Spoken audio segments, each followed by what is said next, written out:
Physicist जो कि इस विद्यालय के छात्र रहे हैं। कभी किसी ने सोचा होगा कि जिस विद्यालय में हम पढ़े हैं उस विद्यालय में हमें जाने का मौका मिलेगा। तो मैं कार्यक्रम की शुरुआत में सबसे पहले मैं आमंत्रित करना चाहूंगी डॉक्टर लक्ष्मण सिंह बिष्ट जी को। हमारे साथ में हैं आलम सिंह बिष्ट जी जो कि लक्ष्मण सिंह बिष्ट जी के भाई हैं। मैं उनसे भी निवेदन करूंगी कि वो भी आएं और स्थान करें।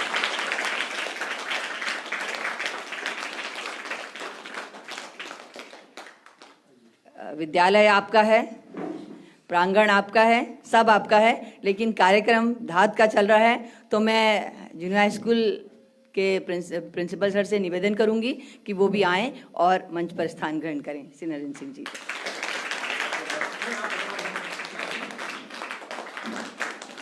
प्राथमिक विद्यालय झड़ौन की प्रधानाध्यापिका जी।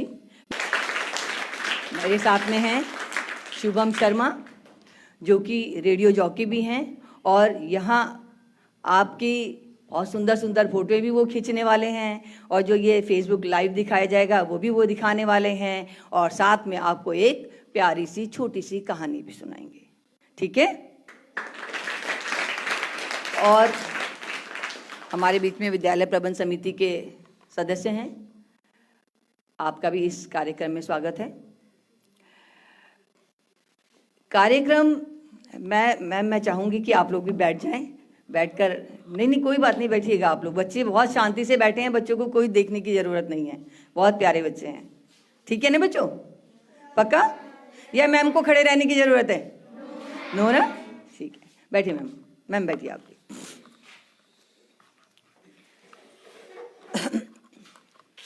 हम धाद का मतलब कोई बच्चा समझता है? हमने कहा कि हम धाद संस्था से आए हैं। जानता है कोई धाद के बारे में? ये क्या लिखा है? धाद। गढ़वाली बच्चे हैं कोई पहाड़ में रहते हैं? नहीं। धाद एक शब्द है जो बना है धै से। धै, ठीक है। धै मतलब आवाज लगाना, कि हम किसी को आवाज लगाते हैं। पहाड़ों में ऊंचे नीचे घर होते हैं ना, स्टेप बाय स्टेप, तो वहां पर गढ़वाली भाषा ही बोली जाती है। हम तो यहाँ नीचे प्लेन में रह रहे हैं इसलिए हिंदी भाषा बोल रहे हैं, है कि नहीं? हैं तो गढ़वाली।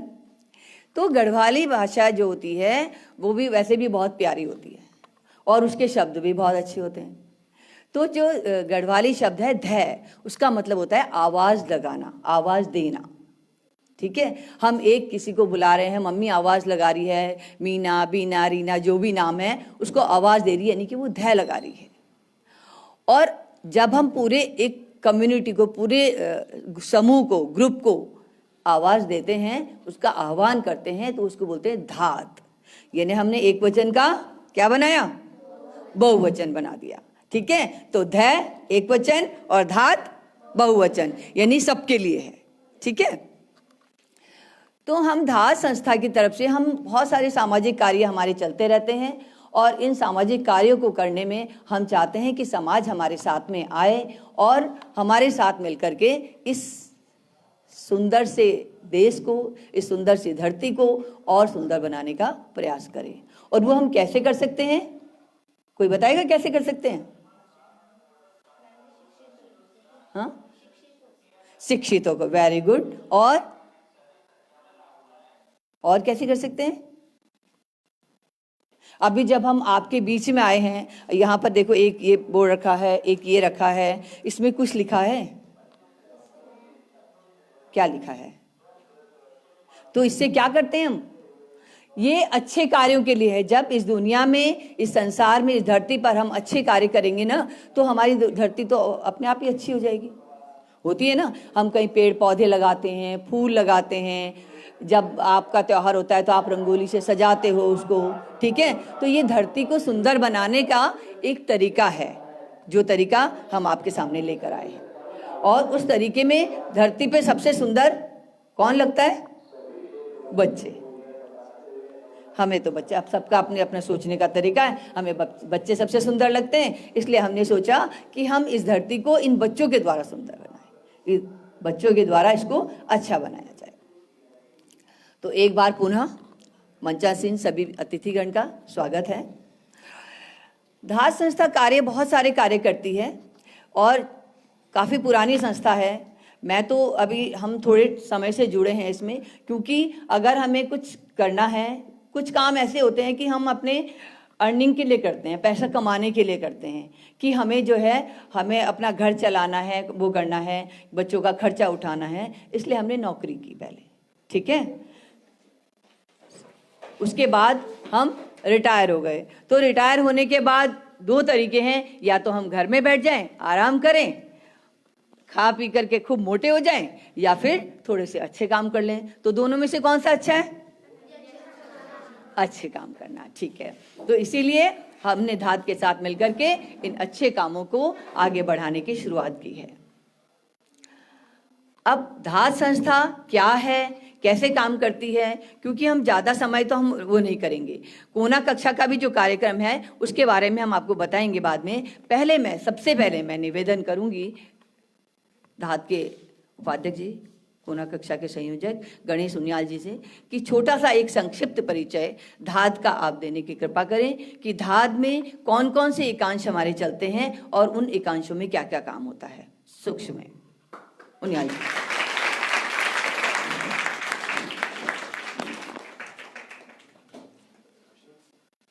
मंचासीन समस्त अतिथिगण, विद्यालय परिवार एवं प्यारे बच्चों, गुड मॉर्निंग।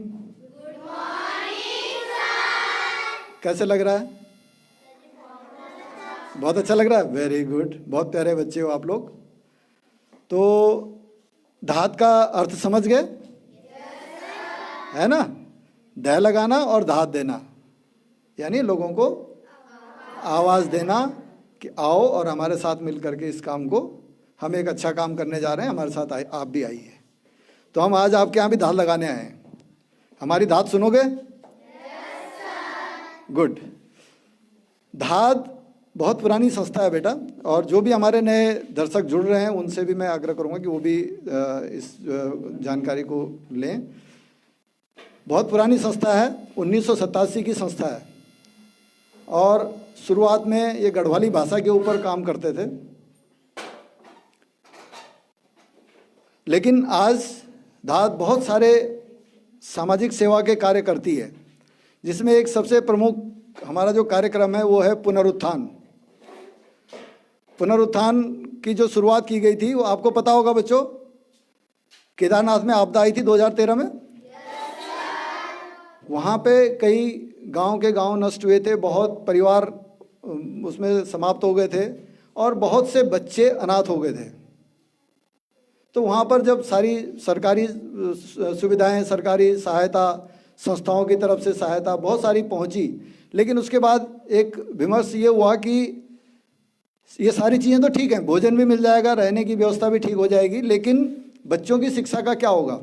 क्योंकि ये एक फैक्ट है कि दुनिया में जब भी कोई आपदा आती है तो सबसे बड़ा असर उसका बच्चों पे पड़ता है। तो उस समय ये सोचा गया कि कैसे इन बच्चों की शिक्षा को जारी रखा जाए। तो धात ने एक इनिशिएटिव लिया और वहाँ पर ये बात आई कि हम इन बच्चों को गोद लें। गोद लें मतलब इनकी शिक्षा में हम सहयोग करें ताकि इनकी पढ़ाई ना रुकने पाए। तो धात के साथ में उसमें बहुत सारी संस्थाएं भी जुड़ी, बहुत से लोग जुड़े धात, क्योंकि धात क्या करती है कि धात अकेले कुछ नहीं करती, धात समाज को लेके चलती है कि समाज साथ में जुड़ेगा तो अच्छे अच्छे काम होंगे, और समाज के अंदर बहुत बड़ी ताकत होती है अच्छे काम करने की। तो उस धात ने ये इस तरह से लोगों का आह्वान किया, और उस समय 175 से अधिक बच्चे इस तरह के मिले थे कि जिनको सहायता की ज़रूरत थी। तो उस समय 175 से अधिक बच्चों को 800 रुपये महीना देना शुरू किया गया था। अब जो है 60 के आसपास बच्चे अभी भी हैं, क्योंकि उसमें से बहुत सारे बच्चे पढ़ के निकल गए और कुछ बच्चे नौकरी पे आ गए। तो इस तरह से भी 60 के करीब बच्चे अभी भी हैं, और इन सब बच्चों को अलग अलग लोग सहायता करते हैं। समाज के जितने बच्चे हमने लिए उतने ही लोग इन बच्चों की सहायता के लिए जुड़े, और अब हमने इसमें थोड़ा सा एक परिवर्तन ये किया है कि अब हम इसमें हर तरह की आपदा के बच्चों को शामिल करते हैं, चाहे वो किसी भी तरह की आपदा से ग्रसित हुआ हो। केदारनाथ खाली अब नहीं रहा, केवल हर तरह की आपदा, किसी भी तरह की आपदा में किसी बच्चे ने अपने पिता को खोया और उसकी पढ़ाई पे संकट है तो हम उनको सहायता करते हैं। तो ये सबसे बड़ा हमारा कार्यक्रम इस समय चल रहा है। हम मातृभाषाओं के ऊपर भी काम करते हैं, गढ़वाली, कुमाऊनी, जौनसारी, उत्तराखंड की जितनी भाषाएं हैं उनके ऊपर भी हमारा काम चलता रहता है। हिंदी साहित्य के ऊपर काम करते हैं, नाटक के ऊपर काम करते हैं, और दूसरा जो हमारा सबसे बड़ा जो मुख्य एक और कार्यक्रम है पर्यावरण के ऊपर। आप लोगों ने हरेला मनाया होगा। क्या करते हैं हरेला में? पेड़ लगाते हैं। तो पेड़ तो अब लगाते हैं। हरेला उत्तराखंड का एक बहुत पुराना पर्व है, ये प्रकृति पर्व मान लो इसको आप, प्रकृति पर्व है। तो एक समय में क्या होता था कि जब विज्ञान इतना विकसित नहीं था और जितना था वो भी पहाड़ों तक नहीं पहुंच पाता था, तो पहाड़ के लोग कैसे पता करते थे कि हम कौन सी फसल उगाएं? तो वो क्या करते थे कि जब सीजन आता था बरसात का तो 8-10 बर्तनों में अलग अलग बीज बो देते थे। जिस बीज की ग्रोथ सबसे अच्छी होती थी उसको उस साल उसकी फसल उस साल उगाई जाती थी, उनको अच्छी पैदावार मिलती थी। ये उनका अपना विज्ञान था।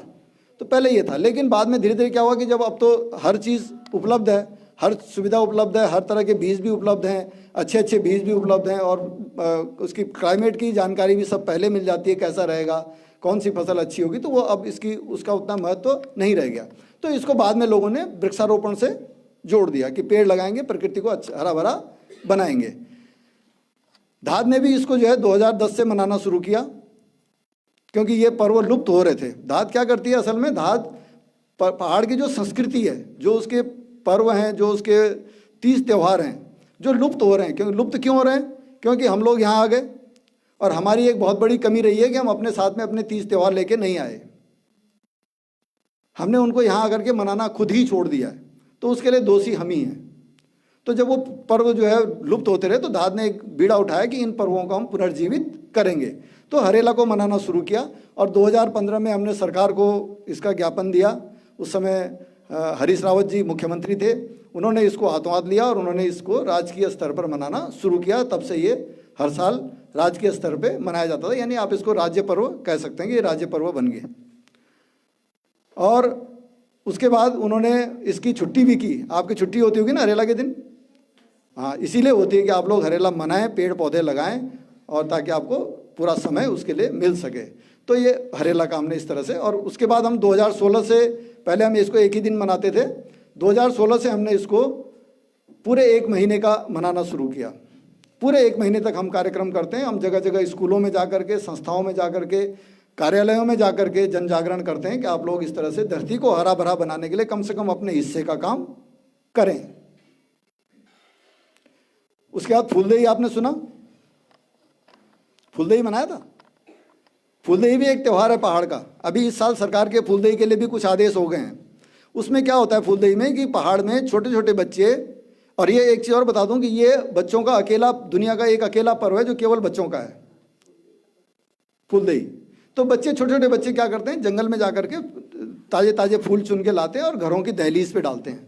और डालने का मकसद क्या होता है कि ये घर खुशहाल रहे, उसके लिए वो शुभकामनाएं करते हैं। और फिर जब वो पूरे 1 महीने तक चलता है, ये चैत के महीने में, और जब वो 1 महीना हो जाता तो उन बच्चों को फिर जो है, जो घर वाले हैं वो पुरस्कार भी देते हैं, अच्छी अच्छी मिठाइयाँ, पैसे और अनाज, इस तरह से वो देते हैं। और फिर सारे बच्चे मिल करके एक जगह पे बना करके उसको खाते हैं। तो ये बच्चों का एक अकेला त्यौहार है। ये भी जो है लुप्त होता जा रहा था, तो हमने इसको भी जागृत करने की कोशिश की है, और इसके ऊपर भी संभव है कि बहुत जल्दी सरकार भी इसका संज्ञान लेगी, क्योंकि हमारी जो संस्कृति है हम उसको बचाने के लिए प्रयास कर रहे हैं। तो ये हरेला हो गया, फूलदेई हो गया। हरेला के अंतर्गत हमने देहरादून में काफ़ी वृक्षारोपण किया है। इसका एक उदाहरण मैं आपको दे दूं कि मालदेवता रोड पे मित्र स्मृति वन हमने बनाया। वहाँ पर हमने 250 से अधिक पेड़ लगा रखे हैं, जो कि बहुत बड़े बड़े पेड़ हो गए हैं। और वो सारे के सारे पेड़ किसी न किसी व्यक्ति ने अपने किसी प्रियजन की स्मृति में लगाए हैं। वहाँ पर जैसे मैंने भी अपने पिताजी की स्मृति में पेड़ लगाया। हमने स्मृति वन बनाया ताकि लोग अपने पूर्वजों के नाम पे वहाँ पर वृक्षारोपण कर सकें और उसकी देखभाल कर सकें। तो वहाँ पर 250 से अधिक पेड़ हम लगा चुके हैं। एक हमने यहाँ पर बनियावाला है, बनियावाला में एक हाई स्कूल है, राजकीय हाई स्कूल है, वहाँ पर हमने बाल वन बनाया है। वहाँ पर उनके पास बहुत जगह थी। पिछले साल हमने एक आह्वान किया था कि जिन स्कूलों के पास 100 पेड़ लगाने की जगह है वहाँ पर हम बाल वन डेवलप करेंगे, और जिनके पास कम से कम 25 पेड़ लगाने की जगह है उसमें हम बाल वाटिका डेवलप करेंगे। तो पिछले साल हमने बाल वाटिका भी बनाई है और बाल वन भी बनाया, तो वहाँ पर हमने 100 पेड़ लगाए हैं, और उसकी जिम्मेदारी हमने देखभाल की बच्चों को दी है ताकि उन पौधों को कुछ नुकसान न पहुँचे, और उसका नाम हमने बाल वन रखा है। हमने एक नकरौंदा में मित्रवन शुरुआत की है, उसमें भी काम चल रहा है। एक हमने पुष्प वन हमने डेवलप किया है, उसमें फूलों के पौधे हैं, सारे सड़क के दोनों तरफ फूलों के पौधे लगा रखे हैं। तो इस तरह से हमने हरेला के ऊपर भी काम किया है। अब आते हैं बात एक कोना कक्षा का। एक कोना कक्षा का आप थोड़ा समझ रहे हैं, एक किसी भी कक्षा में एक कोना हमने सेट कर दिया अच्छी अच्छी किताबों का। हमने क्या किया कि बच्चों को अच्छी अच्छी किताबें, बहुत जो अच्छे अच्छे प्रकाशक हैं जिनकी की मार्केट में आसानी से उपलब्ध भी नहीं होती, और कई बार परिवारों को संभव भी नहीं होता कि इतनी चीज़ें बच्चों को दे सकें, तो हमने उसके लिए प्रयास किया। हमने कुछ सेलेक्टेड, कुछ छांटी हुई किताबें बच्चों के लिए कहानी की, छोटे बच्चों के लिए कहानी की, और बड़े बच्चों के लिए इंटर कॉलेज के लिए जीके की शुरुआत की। तो हम आज वही किताबें आपके लिए भी लेकर आए हैं ताकि आप उन किताबों को पढ़ करके अपना ज्ञानवर्धन कर सको और अच्छे नागरिक बनो, और कल फिर समाज में आकर के इसी तरह के कार्य आप भी करें। तो हम आज आपके लिए वो किताबें लेके आएंगे, उन किताबों के बारे में भी मैडम थोड़ा बहुत बताएंगे आपको। तो ये इस तरह से, और ये हमने इसका क्या किया, हम इस समय पूरे हमने इस कार्यक्रम को, कोना कक्षा को हमने शुरू किया था 2018 में 28 विद्यालयों के साथ देहरादून से। आज हम 750 की संख्या पर पहुंच चुके हैं, और ये हमारे कोने पूरे उत्तराखंड में हर जिले में चल रहे हैं, और हम हर साल उन बच्चों के लिए नई नई किताबें भेजते हैं। और इसके बाद आपके पास हर महीने एक चंपक आएगी। चंपक देखी, पढ़ी किसी बच्चे ने? चंपक जो है बेटा बच्चों की पत्रिका है, बाल पत्रिका। उसमें अच्छी अच्छी कहानियाँ, छोटी छोटी कहानियाँ, ड्राइंग, कविताएं, चुटकुले इस तरह से आते हैं, तो वो आपको हर महीने मिलेगी। और ये सब काम हम कैसे करते हैं कि जैसे मैंने 750 बोला, तो 750 लोग इस कार्यक्रम से जुड़े हुए हैं समाज के सहयोग से। हमारा उद्देश्य क्या है कि समाज जुड़े। ऐसा नहीं है कि हम कहीं से 1 लाख रुपए इकट्ठा करें और 1 लाख रुपए किताबें स्कूलों में भेज दें। हम चाहते हैं कि समाज जुड़े। और अभी आपको मैं बताऊं कि हमारी इसी धात का परिणाम डॉक्टर लक्ष्मण सिंह बिष्ट जी हैं, वो मेरे मित्र भी हैं, और उन्होंने हमारी इस धात को सुना और उन्होंने कहा कि मैंने इस विद्यालय से शिक्षा ग्रहण की, तो मैं चाहूँगा कि मैं इस विद्यालय में अपनी तरफ से किताबें भेजूँ। अब आपको क्या करना है, हम किताबें दे के चले गए और आपने कुछ नहीं किया तो वो भी ठीक नहीं है। आपको क्या करना है, आपको ये किताबें पढ़नी है। अगर आप पढ़ोगे और हमें उसका रिस्पांस मिलेगा तो वो अगले साल भी आपके लिए भिजवाएंगे, क्योंकि हमारा 1-1 साल का कार्यक्रम होता है। अगर आपने पढ़ा तो हम अगले साल फिर और नई किताबें, अच्छी अच्छी किताबें आपको भेजेंगे। तो आपको क्या करना है, पढ़ें, और पढ़ने के बाद एक चिट्ठी उनको जरूर लिखना कि हमें कौन सी किताबें अच्छी लगी। और उसके अलावा आप अगर कोई ऐसी किताब सजेस्ट करना चाहते हैं कि ये किताब और अच्छी है हमारे लिए, तो हम उसको भी आपको उपलब्ध कराने के लिए प्रयास करेंगे। तो ये आपको करना है। और विद्यालय परिवार से मेरा आग्रह रहेगा कि हमारा इन किताबों का उद्देश्य ये नहीं है कि आप इसकी लाइब्रेरी मेंटेन करें, सीरियल नंबर मेंटेन करके देखें कि किताबें ख़राब तो नहीं हो रही हैं। हमें कुछ रिकॉर्ड आपसे नहीं चाहिए, हमें केवल इसका ये चाहिए कि बच्चे पढ़ें। फट जाएँ कोई बात नहीं, कोई दिक्कत नहीं है, खो जाए कोई दिक्कत नहीं है। हालांकि बच्चों से मैं अपील करूंगा कि खोने वाली बात मत करना, क्योंकि अगर खो गई तो फिर किसी के काम भी नहीं आएगी। कोशिश ये करो कि पढ़ो और पढ़ के फिर वहीं पर रखो, ताकि दूसरे बच्चे भी उसको पढ़ सकें, और जितना अच्छा ज्ञान आप प्राप्त कर सकें वो बहुत अच्छी बात है। हमारा ये कार्यक्रम समाज के सहयोग से मात्र 100 रुपये महीना या 1200 रुपये साल के हिसाब से के सहयोग से चलता है। और आज बिष्ट जी ने इन दोनों विद्यालयों के लिए इसका सहयोग किया। मैं उनका धात की तरफ से, अपनी तरफ से आभार व्यक्त करता हूँ। धन्यवाद।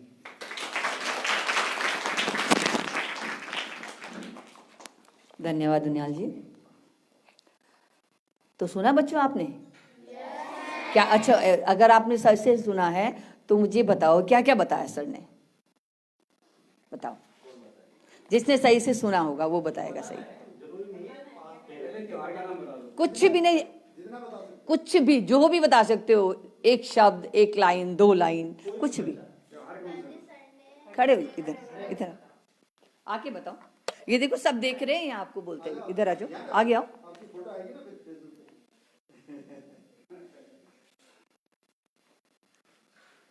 पहले अपना नाम बताना, class. My name is Durgesh Ranini. I study in class 8.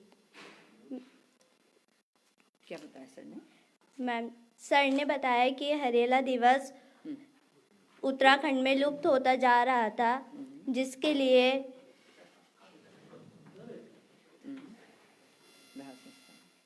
लिए धात संस्था का उपयोग किया गया। यह त्यौहार लुप्त ना हो, इसलिए स्कूलों में भी पेड़ पौधे लगाए गए। बस चलो, कोई चलिए ताली बजाइए इसके लिए। बहुत अच्छी बात है, यानी कि उसने कुछ तो सुना है। और किसने सुना है? छोटे बच्चों ने, बड़े बच्चों ने? कोई बताएगा? कोई बताएगा? कोई भी? कोई नहीं? अगर आपको नहीं आएगा हम डांटेंगे थोड़ी कोई आपको। हम तो प्यार करने आए हैं बेटा, किताबें देने आए हैं, हम डांटने नहीं आए हैं। बताओ, जैसे भी, जिसको भी जो भी अच्छा लगता है, कुछ भी बताना चाहे तो।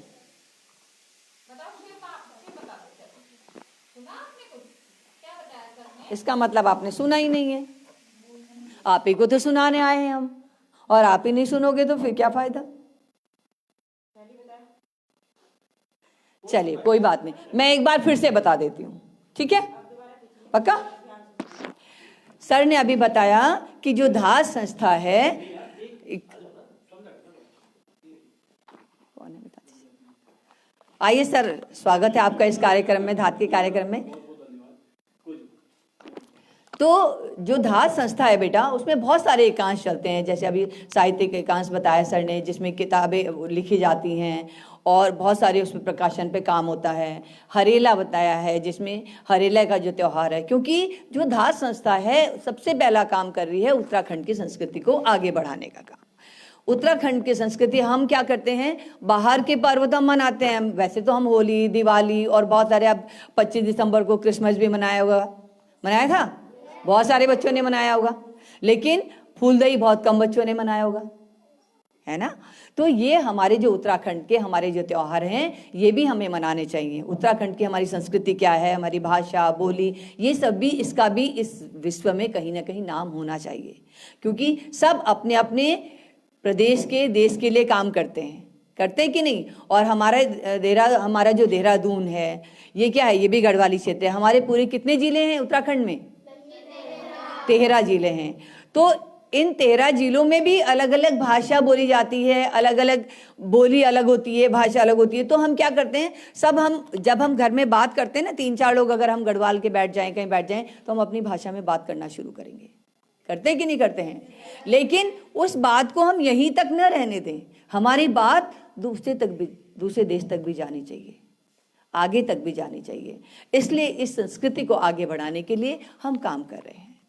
और काम तभी होगा जब हम समाज का सहयोग लेंगे। इस समाज के सहयोग से हम इस संस्कृति को, उत्तराखंड को आगे बढ़ाना चाहते हैं। तो क्या आप भी हमारे साथ तैयार हैं? पक्का? तो सुनेंगे ध्यान से? अब देखो आवाज कम हो गई। सुनेंगे ध्यान से? ओके। तो सर ने बताया कि हम मनाते हैं हरेला। हरेला का जो पर्व होता है, कुमाऊं का पर्व हुआ करता था पहले। लेकिन पहाड़ों से, सर ने अभी क्या कहा कि पहाड़ों से धीरे धीरे पलायन हो गया और हम आकर के कहाँ बस गए? मैदानों में। ज्यादातर लोग तो देहरादून में ही आ गए हैं, प्लेन एरिया में, ठीक है? क्योंकि देहरादून में भी पहाड़ी एरिया तो है ना, चक्राता, कालसी, उधर पहाड़ है। लेकिन हम ज्यादातर कहाँ बसे हैं? प्लेन में बसे हैं। तो हम अब खुद तो आ गए, बच्चों को भी ले आए, परिवार भी आ गया, लेकिन अपनी संस्कृति को आधी अधूरी लेकर आए, पूरी नहीं लेकर आए। जो हमारे त्योहार हैं, अगर हरेला हम वहाँ मनाते थे तो हमें यहाँ आकर भी मनाना चाहिए था। लेकिन क्या किया लोगों ने, धीरे धीरे जब यहाँ के पर्व हम मनाने शुरू किए तो उनको हमने छोड़ दिया। लेकिन जब धात संस्था आई, क्योंकि ये एक संगठन है, ये कोई एनजीओ नहीं है, क्योंकि हम किसी से ग्रांट नहीं लेते, हम गवर्नमेंट से ग्रांट नहीं लेते इसके लिए। हम केवल इस संस्था को, इस संगठन को समाज के सहयोग से चला रहे हैं और समाज हमारा सहयोग कर रहा है। तो उस समाज का भी हम तहे दिल से स्वागत करते हैं, धन्यवाद करते हैं, जो हमारे साथ मिलकर के चल रहा है और हमें सहयोग कर रहा है। तो हरेला हमने मनाया। जब सर ने अभी बताया था कि बीज बोते थे और जो फसल अच्छी होती थी उसी फसल को उस साल बोया जाता था। लेकिन धीरे धीरे जब हम यहाँ आए तो धीरे धीरे हम उनको भूलते चले गए। फिर धात संस्था ने एक वो किया कि क्यों ना हम अपने उत्तराखंड के जो हमारे त्यौहार हैं उनको मनाएं हम, और उनको मनाने के लिए हमें पहल तो किसी न किसी को करनी पड़ेगी। तो धात संस्था ने इसकी पहल की। फिर हमने जो हमारे मुख्यमंत्री जी थे उनको एक ज्ञापन भी दिया और उनको कहा कि जो हमारा ये जो त्यौहार है ये एक उत्तराखंड का क्या है, लोक पर्व, राज्य पर्व बनना चाहिए। लोक पर्व है ना ये, तो राज्य पर्व का दर्जा इसको मिलना चाहिए। और खाली लोक पर्व राज्य पर्व बनाने से काम नहीं चलता, इसको जोड़ दिया फिर पर्यावरण से, क्योंकि हमने घर में थोड़े से बीज बोए और अपने घर में एक पौधा लगा दिया, वो कर दिया तो, और खाना पीना खा लिया, उससे तो कोई कुछ भला होगा नहीं होगा ना। क्योंकि जो एक एक लगाएगा अपने घर में लगाएगा तो चलो माना पेड़ तो लगेंगे, लेकिन हम वो वहीं पर समाप्त हो जाता है। जब धाद ने पहल की कि पर्यावरण से इसको जोड़ें, तो हमने पेड़ लगाने शुरू किए। और पेड़ लगाने का तरीका क्या ढूंढा कि स्मृति वन बनाया। हम क्या करते हैं, हमारे जो बुजुर्ग हैं, हमारे जो बड़े हैं, हम उनको याद करने का कोई ना कोई तरीका ढूंढते हैं। और वैसे तो जो दिवंगत हो जाते हैं, जिनकी डेथ हो जाती है, तुम बता सकते हो साल में हम उनको कब याद करते हैं? जब श्राद्ध आते हैं। वेरी गुड वेरी गुड, जरा ताली बजाना। हम अपने पूर्वजों को, अपने पितरों को, वो जो पितृ होते हैं वो हमारे देवता स्वरूप हो जाते हैं, तो हम उनको तब याद करते हैं। लेकिन हमने एक तरीका और बनाया कि हमारे पेरेंट्स, जिनके पेरेंट्स नहीं हैं, वो उनकी याद में एक पेड़ लगाए। जो वो पेड़ लगाएगा बाकायदा उसकी नेम प्लेट वहां पर लगेगी, किसने लगाया, अपने पिता की, दादा की, किसी की याद में लगाया, तो उस पेड़ की वो देखभाल, हालांकि धात संस्था जो है उसके देखभाल का जिम्मा लेती है, लेकिन जिसने पेड़ लगाया उसको भी तो रहेगा ना कि मेरी जो पेड़ है वो अच्छा होना चाहिए। और जितनी बार वो उस पेड़ के नीचे जाएंगे उतनी बार अपने पेरेंट्स की याद आएगी, आएगी कि नहीं? फिर उनके किए हुए कार्य याद आएंगे कि हमारे लिए उन्होंने क्या क्या किया, ठीक है। और जब उनके काम हमें याद आएंगे तो हमारे मन में क्या होगा, बताओ, कोई भावना जागृत होगी? कौन सी है? और पेड़ लगाने की, और कि हम भी ऐसे ही करें, आगे जाकर हम भी समाज में पेड़ लगाएं। और जरूर नहीं कि हम अपने जन्मदिन पे भी पेड़ लगा सकते हैं, क्योंकि हमारा जो पर्यावरण है वो जीवित रहने के लिए हमारे शुद्ध पर्यावरण जो हमें चाहिए कि नहीं चाहिए, वो कौन देता है? हमें पेड़ देते हैं, उन पेड़ों से मिलता है। तो ये हरेला का, इसलिए तो अभी जैसे सर ने बताया कि हम सब जगह जाते हैं, पूरे 1 महीने का लगाते हैं, तो 1 महीने में सोचो हमने कितने पेड़ लगाए होंगे। और वो सब पेड़ लग रहे हैं समाज के सहयोग से। और जो समाज का सहयोग कर रहे हैं वो केवल या तो 1200 रुपये 1 साल का देते हैं या 100 रुपये महीना देते हैं। तो 100 रुपये महीना तो ऐसे ही निकल जाता है, पता भी नहीं चलता, हमारी तनख्वाह में से निकल जाएगा 100 रुपये महीना। तो ये हुआ ना समाज का काम, अच्छा काम हुआ। धरती सुंदर बनेगी, क्योंकि प्रकृति क्या है, ये हरी भरी धरती ही तो चाहिए हमको। अगर ये हरी भरी नहीं होगी तो क्या होगा, हमारा पर्यावरण क्या होगा, दूषित हो जाएगा, प्रदूषित हो जाएगा ना। और हमें अच्छी हवा, ठंडी हवा, साफ हवा नहीं मिलेगी। ठीक। दूसरा सर ने बताया, अभी सुनूंगी, पूछूंगी मैं, सर ने बताया फूलदेई। फूलदेई किसका पर्व है? बच्चों का, बाल पर्व। एक अकेला ऐसा पर्व है जो बाल पर्व के नाम से जाना जाता है। ये भी नहीं मनाया जाता था, फूलदेई को कोई नहीं जानता था। तो धाद ने इसकी भी पहल की कि वो जो बच्चे हैं, छोटे छोटे बच्चे, उनको भी तो लगना चाहिए कि जब हम यहाँ पर आए हैं तो हमारा भी तो कहीं ना कहीं रोल होना चाहिए, है कि नहीं? तो पहाड़ के जो बच्चे होते हैं, छोटे छोटे बच्चे, सुबह नहा धो करके जंगल में अपने आसपास जहाँ फूल लगे होते हैं वहाँ से फूल तोड़ करके लाते हैं, और अपने आस पड़ोस में जहाँ जहाँ जा सकते हैं। ऐसा नहीं होता कि एक ही दिन में वो सारे घर में चले जाएंगे, किसी 2 घर में गए, किसी 3 घर में गए, वो क्या करते हैं, उनकी दहलीज पे फूल डालते हैं और उस घर में रहने वाले लोगों के लिए मंगल कामना करते हैं कि इस घर के लोग हमेशा खुश रहें, स्वस्थ रहें, प्रसन्न रहें। फिर जो घर के जो लोग होते हैं वो उनको क्या करते हैं, दक्षिणा भी देते हैं, और गुड़ और चावल भी देते हैं, और तेल भी देते हैं, कुछ इस तरह की सामग्री उनको देते हैं। तो 1 महीने तक ये कार्यक्रम चलता रहता है। फिर वो बच्चा, घी संक्रांत आती है, उस दिन वो सारे बच्चे मिल करके उस खाने को मिल करके एक साथ बैठ करके पिकनिक मनाते हैं, उस खाने को बनाते हैं और फिर उसको खा करके अपना एंजॉय करते हैं। जैसे तुम पिकनिक पे जाते हो ना, कभी कभी जाते हो, तो ये फूलदेई है। और फूलदेई को मनाने के लिए हमने इसको विद्यालयों से जोड़ा। विद्यालयों से जोड़ा क्यों? क्यों हमने उसमें एक काम ये किया कि हमने ड्राइंग शीट छपवाते हैं, हम बहुत सारी ड्राइंग शीट छपवाते हैं और वो ड्राइंग शीट हम हर विद्यालय में भेजते हैं। जो कोना कक्षा के जितने भी हमारे विद्यालय हैं उन विद्यालयों में भेजते हैं। जितनी वो टीचर से डिमांड मांग लेते हैं कि आपके बच्चे, कितने बच्चे ऐसे हैं जो ड्राइंग करना चाहते हैं, उसमें हम ड्राइंग शीट हम देते हैं। आप उसमें पेंटिंग भी बना सकते हैं फूलदेई की, आप उसमें कहानी भी लिख सकते हैं, कविता भी लिख सकते हैं, जो और कोई लेख भी लिख सकते हैं, जो आपको अच्छा लगे। यानी कि आप अपने विचारों को उस ड्राइंग शीट पर उभार सकते हैं, चाहे ड्राइंग के द्वारा, कविता, कहानी, किसी के भी द्वारा। और ये 1 महीने का हमारा चलता है, 15 मार्च से 14-15 मार्च से और अप्रैल तक, 1 महीने का, 14-15 अप्रैल तक जब आती है संक्रांति आती है ना, तब तक। तो उसने टाइम में, और वो बच्चे बनाते हैं, बहुत सारे बच्चे बनाते हैं शीट्स में, और फिर वो टीचर्स क्या करते हैं, उसकी फ़ोटो खींच करके हमको भेज देते हैं। और जितने भी स्कूलों में से सीट्स आती हैं उन सबको हम चेक करते हैं, फिर उनका रिजल्ट बनाते हैं, और जो बच्चे उसमें विजेता होते हैं उनको हम पुरस्कार भी देते हैं और मोमेंटोज भी देते हैं। तो है ना अच्छी बात? तो आप बनाएंगे ड्राइंग? पक्का? कितने बच्चों को ड्राइंग बनाने का शौक है? ठीक है। और कितने बच्चों को कविता लिखने का शौक है?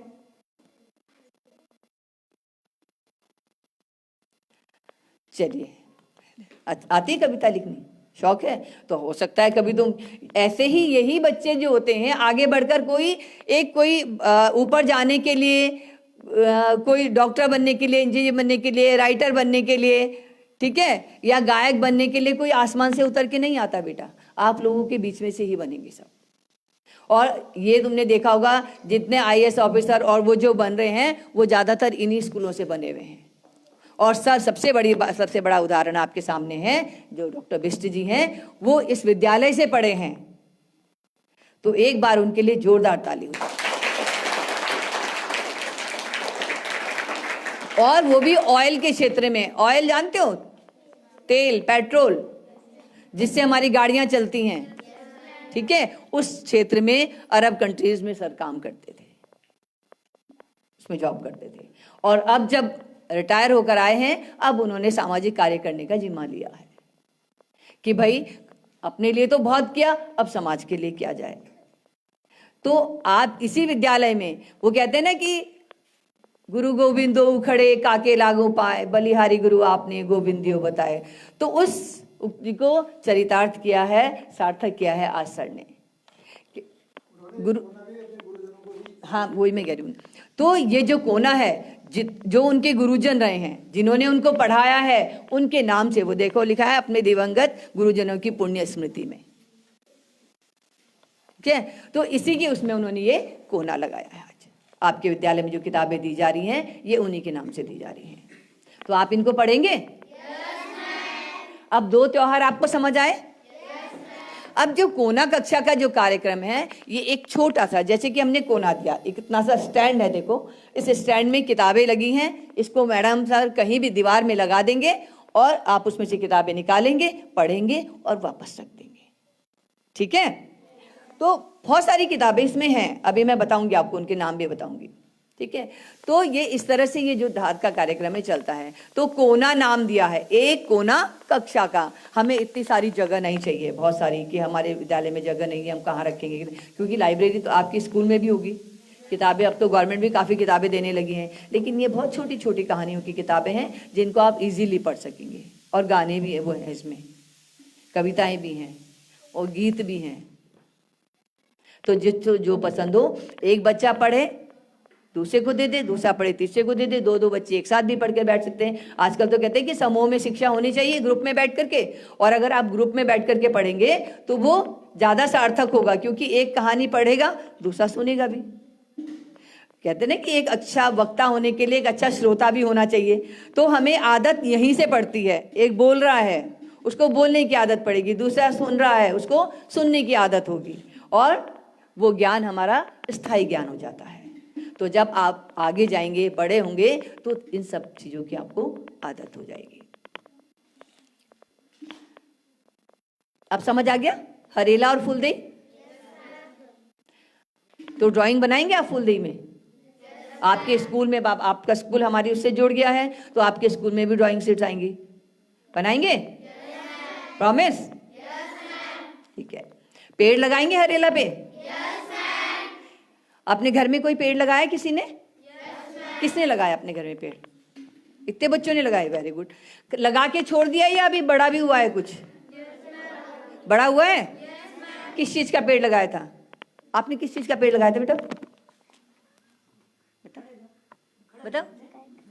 याद नहीं। आजा आजा आजा आजा आजा आजा आज मेरे बच्चा, आजा शाबाश शाबाश। देखो कार्तिक की फोटो खींचो भाई। नाम बताओ अपना, खुद अपना नाम बताओ। मेरा नाम कार्तिक है। हाँ? कौन सी क्लास में पढ़ते हो? मैं कक्षा 2 में पढ़ता हूँ। किस चीज का पेड़ लगाया था आपने? अमरूद का, लीची का? अमरूद का और आम का। अमरूद का और आम का, वेरी गुड वेरी गुड, ताली बजाइए।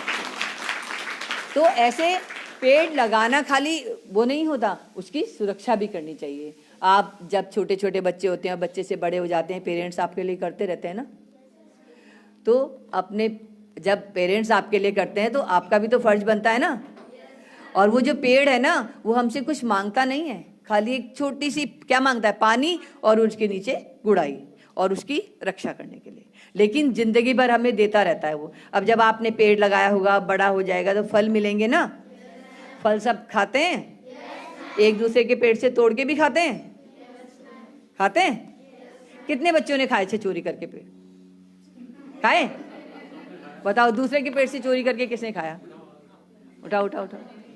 अरे हमने भी खाए हैं, डरो मत, सबने खाए हैं। जितने भी बैठे हैं सबने खाए होंगे। खाए हैं? इधर आज चलते।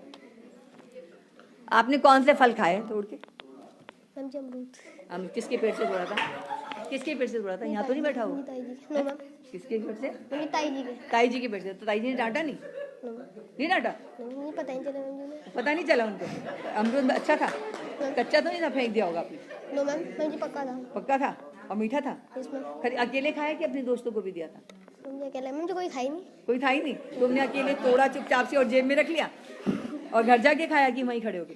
मुझे उधर ही खड़े खाया। उधर खड़े होके? कोई नहीं निकला बाहर? मुझे दिन का टाइम था। दिन का टाइम था। हाँ, दोपहर में सब सोते रहते हैं, सब सो रहे थे। और किसने खाए हैं? और बताओ। आ जाओ आ जाओ आ जाओ आ जाओ।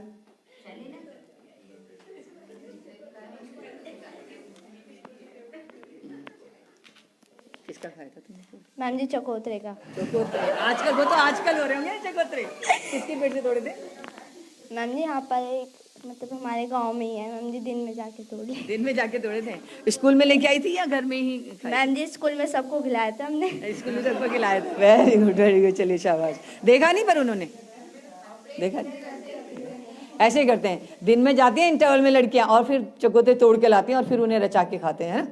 हम भी तुम्हारे जैसे थे बेटा, हम इन्हीं स्कूलों में तो पढ़े हैं, हम भी ऐसे जाते थे। मेरी बहन तो वो एक होता है ना पचनाला बोलते हैं उसको, क्या बोलते हैं ना, पचनाले के पेड़ पे चढ़ती थी और हमारे जो ताऊ चाचा के भाई बहन थे ना वो जाते थे, कहते चढ़ जा ऊपर चढ़ जा। और वो चढ़ने में तेज थी और वो चढ़ जाती थी और फिर जब वो ताई जी आती थी देखने के लिए और फटाफट अपने आप भाग जाते थे। और फिर एक बार तो वो साग टूट गई और वो नीचे गिरी कांटों की, उसमें कांटे भी होते हैं पेड़ में, और वो अपने आप चले गए। वो तो भाग गए और वो बेचारी रह गए, हम लड़कियां रह गई।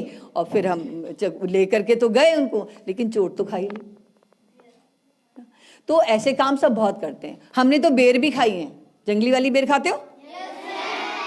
और हम जब छोटी क्लास में थे, 3rd 4th में हम पढ़ते थे और स्कूल के पास बहुत सारी बेर थी और बेर की झाड़ियाँ थी और सब बच्चे इंटरवल में चले गए बेर तोड़ने के लिए। और इतने सारे वो फ्रॉक होती थी ना, पल्ले भर भर करके लेके आए और स्कूल में आके देर हो गई, टाइम ना पता ही नहीं चला। और मैडम ने जो डांट लगाई और फिर कहा वहाँ पर दूर ना वो था खाला सा होता है ना, ढांग होती है ना, और वहाँ जाकर इन सबको फेंक के आ जाओ। और हमने वो फेंक दी। उस दिन से वो मैडम को हम उतना गुस्सा करते थे कि ये मैडम तो हमें बहुत डांटती है, हमें अच्छी नहीं लगती। है ना। और उन्होंने वो सब फेंकवा दी। अब जो उधर जाने वाले बच्चे थे उन्होंने तो जाते समय वो उठा ली होंगी, लेकिन हमसे तो चली गई ना। तो ऐसे काम सब करते थे। तो चलिए, ये तो रही मजाक की बात। तो अब हम कोना कक्षा का जो आपके यहाँ देंगे, ये कोना कक्षा की किताबें हम एक कोने में लग जाएंगी और आप इन किताबों को पढ़ोगे और इनसे बहुत अच्छी अच्छी बातें सीखोगे। लेकिन इन किताबों को पढ़ना और पढ़ करके सुनाना एक दूसरे को, और घर में भी सुनाना, ठीक है। मैम को भी कहानी सुनाना। और जो अच्छी बात होगी, इसमें तुम्हें क्या अच्छा लगा, कौन सी किताब सबसे अच्छी लगी, इसके अलावा आप कौन सी किताब और चाहते हैं, उस किताब के लिए आप चिट्ठी लिखेंगे, ठीक है। हम कैंपेन चलाते हैं, एक चिट्ठी लिखिए, उसमें डोनर के नाम पे, डॉक्टर लक्ष्मण सिंह बिष्ट जी आपके सामने जो बैठे हैं, जिन्होंने ये दिया है, उनके नाम पर। क्योंकि हमें कोई कुछ देता है तो हम थैंक्स तो बोलते हैं ना, थैंक्स बोलना तो बनता है ना। तो उनको थैंक्स बोलने के लिए आप चिट्ठी लिखेंगे, और आपको वो किताबें कैसे लगी, आपने पढ़ी, मजा आया, या कुछ और किताबें आप चाहते हैं। क्योंकि कुछ बच्चों ने तो लिख करके भेजा था कि हमें चुटकुले की भी चाहिए, कि ऐसी किताब भी भेजे जिसमें चुटकुले भी होने चाहिए, गाने भी होने चाहिए। तो इसमें गाने की किताब भी है, तो उनको पढ़ करके आप वो गीत भी सीख सकते हैं। तो सब पढ़ेंगे? यहाँ किसी बच्चे को चुटकुला आता है? कोई आता है? बच्चे लोग मोबाइल यूज करते हैं? हाँ, बिल्कुल यूज करते होंगे मोबाइल। करते हो? करते हो मोबाइल यूज? किसी ने कुछ सुनाना है? हैं?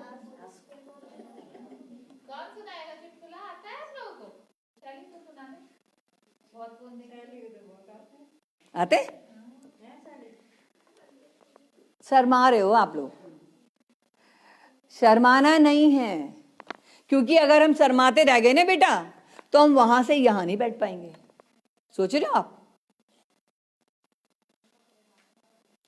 बैठ पाएंगे नहीं, क्योंकि हम हमेशा शर्माते ही रहेंगे, फिर आगे तक हमारी आदत ऐसी रहेगी, और हम आगे कैसे बढ़ेंगे? कुछ बनने के लिए, कुछ पाने के लिए कुछ खोना पड़ता है ना। तो अपनी ये झिझक खोनी पड़ेगी, क्योंकि अगर हम झिझकते रहेंगे, जब प्रेयर होती है आपकी, तो मैम आगे खड़ा करती है ना, एक बच्चा प्रतिज्ञा बोलता है कि नहीं? रोज अलग अलग बच्चे बोलते हैं ना, ग्रुप के हिसाब से बोलते होंगे, बोलते हो? उस समय डर लगता है, तो फिर अभी क्यों लग रहा है? हम भी तो ऐसे ही हैं, मैं भी तो आपकी मैडम की जैसी हूं। और अलग अलग एक तुम्हारा उसका पीरियड भी अलग अलग। आजकल तो बहुत सारे नैतिक शिक्षा और वो क्या क्या चल पड़ी है, सारे वो कहानी भी सुनाते होंगे, उसमें खड़े होकर के असेंबली में सुनाते हैं ना, कोई कविता भी सुनाते हैं। तो फिर झिझकना नहीं चाहिए। हमेशा जो आता है, छोटा बड़ा आधा अधूरा जैसा भी आए, उसको सुनाओ, और जब हम एक बार खड़े हो जाएंगे तभी हमें आदत भी पड़ेगी, ठीक है। तो अब इसके साथ में सबसे पहले बिष्ट जी से ही आग्रह करूंगी कि जो हमने कोना कक्षा का हम भेंट करेंगे, उन्होंने क्या सोचकर, क्या उनके दिमाग में आया, क्या उनकी भावनाएं कह रही थी उस समय जब उन्होंने बात की कि हम मुझे अपने विद्यालय में कोना लगाना है। तो मैं उनको आमंत्रित करना चाहूंगी कि अपने इन शब्दों से हमें भी और बच्चों को भी कृतार्थ करें। बिष्ट जी। धन्यवाद मैडम जी। मैं बगैर माइक के बोलूं, सुन रहे हैं? बगैर माइक के आवाज आएगी? अच्छा, लगा। चलिए, बहुत अच्छी बात। सबसे पहले हमारे साथ नारा लगाएंगे, भारत माता की, भारत माता की, भारत माता की। वाह, बहुत बढ़िया, बहुत अच्छा। आदरणीय शर्मा जी, प्रधानाध्यापिका महोदय, सब उपस्थित अध्यापकगण, धात संस्था के सदस्य और ग्राम के उपस्थित सभ्य सज्जनगण और मेरे प्यारे बच्चों, आज मेरे लिए एक बहुत बड़ा दिन है, क्योंकि आज मुझे लग रहा है कि मैं भी तुम्हारी तरह बच्चा हूँ। मुझे ये लग रहा है कि मैं अपनी कक्षा में बैठा हूँ, क्योंकि मैं भी इसी स्कूल के इसी कमरे से पढ़ा हूँ। समझ रहे? मैं भी तुम्हारी तरह बच्चा था। और कब पता है? आज से 60 साल पहले, जब मैं 5 साल का था, उस समय मैं स्कूल में पढ़ता था। समझ में आया आपको? कितने साल पहले? तो आज भी मुझे अपनी कक्षा याद है, अपने गुरुजन याद हैं, अपनी चीज़ें याद हैं। आप भी जब बड़े हो जाओगे अपने गुरुओं को याद रखोगे? हाँ, बड़े होके अपने स्कूल को नहीं भूलना, ठीक है ना? और अपने गुरु को मत भूलना। गुरुजन हमारे लिए, चाहे हम कितने भी बड़े हो जाएं, हमारी आधारशिला रखने वाले वही हैं जिन्होंने हमको ओ बो सिखाया, ABCD सिखाई। उससे तो हम आगे बढ़ते हैं ना। अगर हमको ABCD नहीं आएगी या ओ क ख ग नहीं आएगा तो हम आगे बढ़ पाएंगे? तो हमारे क्या कहा गया है? माता पिता गुरु देवता। तो गुरु जी की इतनी महत्ता है, समझ रहे ना आप? तो जीवन में पहली मेरी तरफ से ये सीख है कि आप अपने गुरुजन को और अपने स्कूल को कभी नहीं भूलना। 60 साल पहले जब मैं यहाँ पढ़ता था और आज में बहुत फ़र्क है। कुछ अच्छे फ़र्क हैं, कुछ इतने अच्छे नहीं हैं। अच्छी बात यह है, उस समय ये जो सामने नाली बह रही है, इस नाली में बहुत साफ पानी बहता था। इतना साफ कि हम उस पानी को पी सकते थे। नाली पक्की नहीं थी, लेकिन पानी इतना साफ था कि नीचे बॉटम में क्या है वो दिखाई देता था। तो हमारे गुरुजन भी और हम लोग भी वही पानी पिया करते थे, जो आज गंदा नाला बन गया है, ठीक है ना? और दूसरा क्या बदला? हम अपने टाइम पर, हमारे पास कुर्सी टेबल नहीं थे, इतनी अच्छी यूनिफॉर्म नहीं थी, इतनी अच्छी बुक्स नहीं थी, इतनी अच्छी सुविधाएं नहीं थी, और तो और ये स्कूल भी नहीं था। सिर्फ वो 2-3 कमरे हुआ करते थे और उसमें कक्षा 1 से कक्षा 5 तक की क्लासें लगती थी। कुर्सी टेबल तो नहीं थे, बेंच भी नहीं थी। कभी कभी हम लोग ऐसे ही टाट पर बैठा करते थे, और कभी कभी तो जब बरसात होती थी वो टाट भीग जाया करते थे। तो हमारे गुरुजी कहा करते थे, अपने घर से बोरा लेके आना कल को बैठने के लिए। और हम तख्ती होती थी हाथ में, साथ में बोरा लेके आते थे, तो हम ऐसे बैठते थे। आज समय बदल गया है, आप लोगों के पास अच्छी कलम है, अच्छी बुक्स हैं, गवर्नमेंट भी खूब दे रही है, ठीक है ना? तो आप लोगों को ठीक से पढ़ाई करनी चाहिए, ठीक है? तो 2 बातें हुई। क्या हुई? एक तो अपने कभी भी गुरुजनों को मत भूलना, अपने स्कूल को मत भूलना, क्योंकि यहाँ से ही जब पेड़ छोटा होता है ना, पेड़ जब बोएंगे तभी बड़ा पेड़ बनेगा ना, जब पौधा बोएंगे तो हम अगर जब बचपन में जब हमारी अच्छी देखभाल होगी, हमारे गुरुजन हमें सिखाएंगे, तभी हम आगे बढ़ सकते हैं, ठीक है? दूसरा, यहाँ पर इस इलाके में कितने इंग्लिश स्कूल हैं बता सकते हो? और स्कूल है यहाँ पर गांव में? और कोई इंग्लिश मीडियम स्कूल है यहाँ पर? कितने हैं बताओ?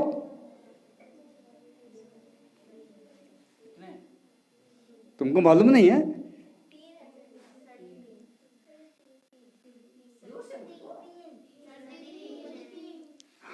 एक कैंटबरी है और एक मॉडर्न स्कूल है, ठीक है?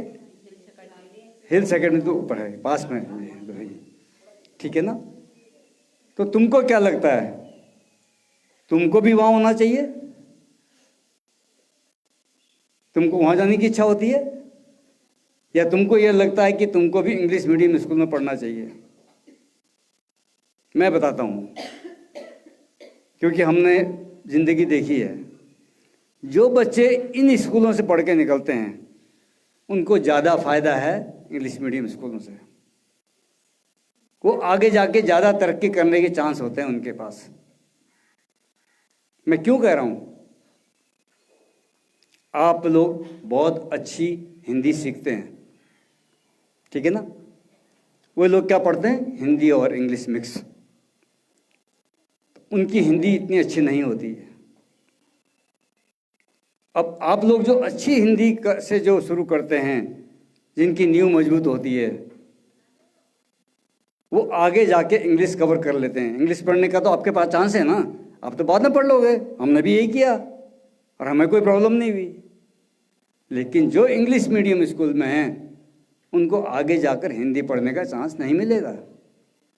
तो क्या होता है, उनकी हिंदी कमज़ोर होती है। आज किसी इंग्लिश मीडियम के बच्चे से पूछ लो कि 76 किसे कहते हैं तो उनको पता नहीं है, 35 बोलना नहीं आता। और आने वाला समय हिंदी की महत्ता और बढ़ेगी, क्योंकि तुम्हारे पास इंग्लिश सीखने का चांस तो अभी है ना, सीख सकते हो, पर उन बच्चों के पास हिंदी सीखने का चांस आगे नहीं मिलेगा। उनकी नींव इतनी मजबूत नहीं होती। हमारे घर में और हमारे आसपास के बच्चों को देखता हूँ मैं, जो इंग्लिश स्कूल में जाते हैं, वो हिंदी में इतने कमज़ोर हैं कि अगर उनको कह दीजिए आपके 29 नंबर क्यों आए, तो वो देख लेते हैं 29 क्या होता है, उन्हें मालूम नहीं है। तो अब हम हमारी मातृभाषा हिंदी है, हमारी मातृभाषा ही हमारी कमज़ोर होगी तो कैसे चलेगा। तो ये कभी मत सोचना कि आप इंग्लिश स्कूल में क्यों नहीं गए या हम जाना चाहिए था हमको। आप हमेशा फ़ायदे में रहोगे। जब बड़े हो जाओगे तो आपको एहसास होगा कि आपकी हिंदी इतनी अच्छी है कि वो हम उन बच्चों से कहीं आगे रहते हैं। समझ गए ना। मुझे याद है, हम जब 5वीं क्लास तक पढ़ते थे, हमारे एक टीचर हुआ करते नंद किशोर शर्मा। वो हर बच्चे का इतना ख्याल रखते थे कि हर हफ्ते एक दिन हमारी हैंड राइटिंग की कंपटीशन होता था, टेस्ट होता था। हम 11 बच्चे थे, 11 बच्चे में सबसे सुंदर लेख कौन लिखेगा, सबसे अच्छी राइटिंग किसकी है। मैं कभी दूसरे नंबर पर, कभी तीसरे नंबर पर आया करता था। तो मुझे लगता था ये क्या है, हर हफ्ते टेस्ट लेते हैं, इतनी सुंदर राइटिंग बनाते हैं। मैं तो फर्स्ट आता नहीं कभी, मैं दूसरे तीसरे नंबर पर आता हूँ। कुछ लोग 10 नंबर पर आते, 11 नंबर पर आते थे। लेकिन आज भी मुझे कहते हुए फ़ख्र हो रहा है कि जब मैं हिंदी लिखता हूँ या इंग्लिश लिखता हूँ तो सभी लोग, मेरे सहपाठी कहते हैं या हमारे दोस्त कहते हैं, आपकी राइटिंग तो बहुत अच्छी है। वो उन्हीं गुरुजी की मेहरबानी है जिन्होंने हमको बताया कि कैसे अक्षर बनाने चाहिए, कैसे लिखा जाना चाहिए, कैसे शुद्ध उच्चारण करना चाहिए। तो हमको ये लगा कि ये तो कोई बात नहीं है, हमको तो आता है पढ़ना, गुरुजी खामखा प्रसन्न करते हैं। लेकिन वो हैंड राइटिंग आज इस उम्र तक हमें उसका फल दे रही है और हमें उसका बहुत बहुत फ़ायदा मिला है। समझे। तो शुद्ध लेख इतना फ़ायदा होता है। तो गुरुजन जो कहते हैं उसका आपको अभी समझ में नहीं आएगा, लेकिन बाद में समझेंगे। मैडम ने भी कितनी अच्छी बातें कही। आप में से कितने लोग कहानियाँ पढ़ते हैं? कहानी पढ़ने का शौक़ किसको है? कोई मैगजीन आती है आपके यहाँ? किस में पढ़ते हैं आप कहानियाँ? मैं इसलिए पूछ रहा हूँ कि जब हम 6ठी 7वीं में थे तो हमारे पास इतने पैसे नहीं होते थे कि हम मैगजीन खरीद सकें। उस समय आता था, एक सरिता आती थी, चंपक और साप्ताहिक हिंदुस्तान, धर्मयुग, ये 4 मैगजीन आती थी। तो हम लोगों से मांग के पढ़ते थे कि यार अपनी धर्मयुग दे दो, चंदा मामा दे दो, ठीक है ना। तो इस तरह से आप लोगों को वो कमी ना हो, इसके लिए धात संस्था ने आपको किया है, आपके लिए किताबें लाई हैं। मैं धात संस्था का बहुत बहुत आभारी हूँ जिसने मुझे आज आपके बीच में पहुँचाया, आप लोगों के लिए किताबें दी और आपको बताया कि सिवाय स्कूल के किताबों के अलावा हमको सामान्य ज्ञान, जनरल नॉलेज होना चाहिए। हमको किताबें पढ़नी चाहिए, कहानियाँ पढ़नी चाहिए, साथ में लिखने का भी, कहानियाँ लिखने का या कविताएं लिखने का, ड्राइंग का जो हुनर है उसको कोशिश करनी चाहिए कि हम उसे डेवलप कर सकें। ठीक है, समझ में आ रहा है? आप लोगों में से जिसको भी कहानी लिखने का शौक़ हो, बगैर झिझक के, जैसे मैडम ने बताया था, झिझकना नहीं चाहिए, ठीक है ना। तो ये सब चीज़ें होती हैं, जब हम उस चीज़ को पार कर जाते हैं तब पता लगता है कि हमारे पास क्या नहीं था और आप लोगों को क्या मिलना चाहिए, ठीक है। और ये जो किताबें हैं इन किताबों को पढ़ने के बाद आपको अगर लगता है, जैसे मैडम ने कहा था कि कोई किताब और होनी चाहिए, तो आप लिख सकते हैं, हम देंगे। ठीक है, कोई और किताब ऐसी हो जिसकी आपको इच्छा हो कि हमको वो मिलेगी तो वो भी पढ़ेंगे, अगली बार बताइएगा, हम आपको देंगे।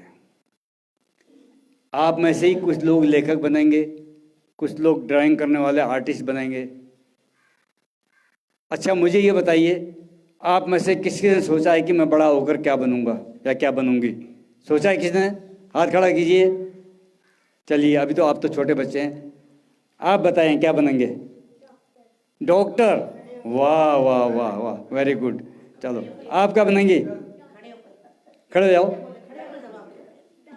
आप भी डॉक्टर बनेंगे? आप में से किसने हाथ बढ़ाया था? हाँ, आप बताइए।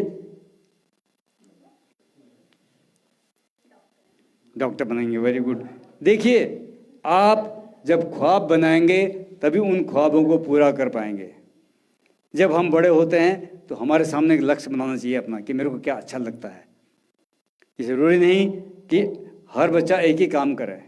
किसी के अंदर हो सकता है कि बहुत अच्छा ड्राइंग करने की क्षमता हो, किसी के अंदर बहुत अच्छा स्पोर्ट्स में करने की क्षमता हो, या कोई आर्मी में जा सकता है, कोई कुछ भी कार्य कर सकता है। जिसको जो अच्छा लगता है उसी चीज़ को डेवलप करना चाहिए।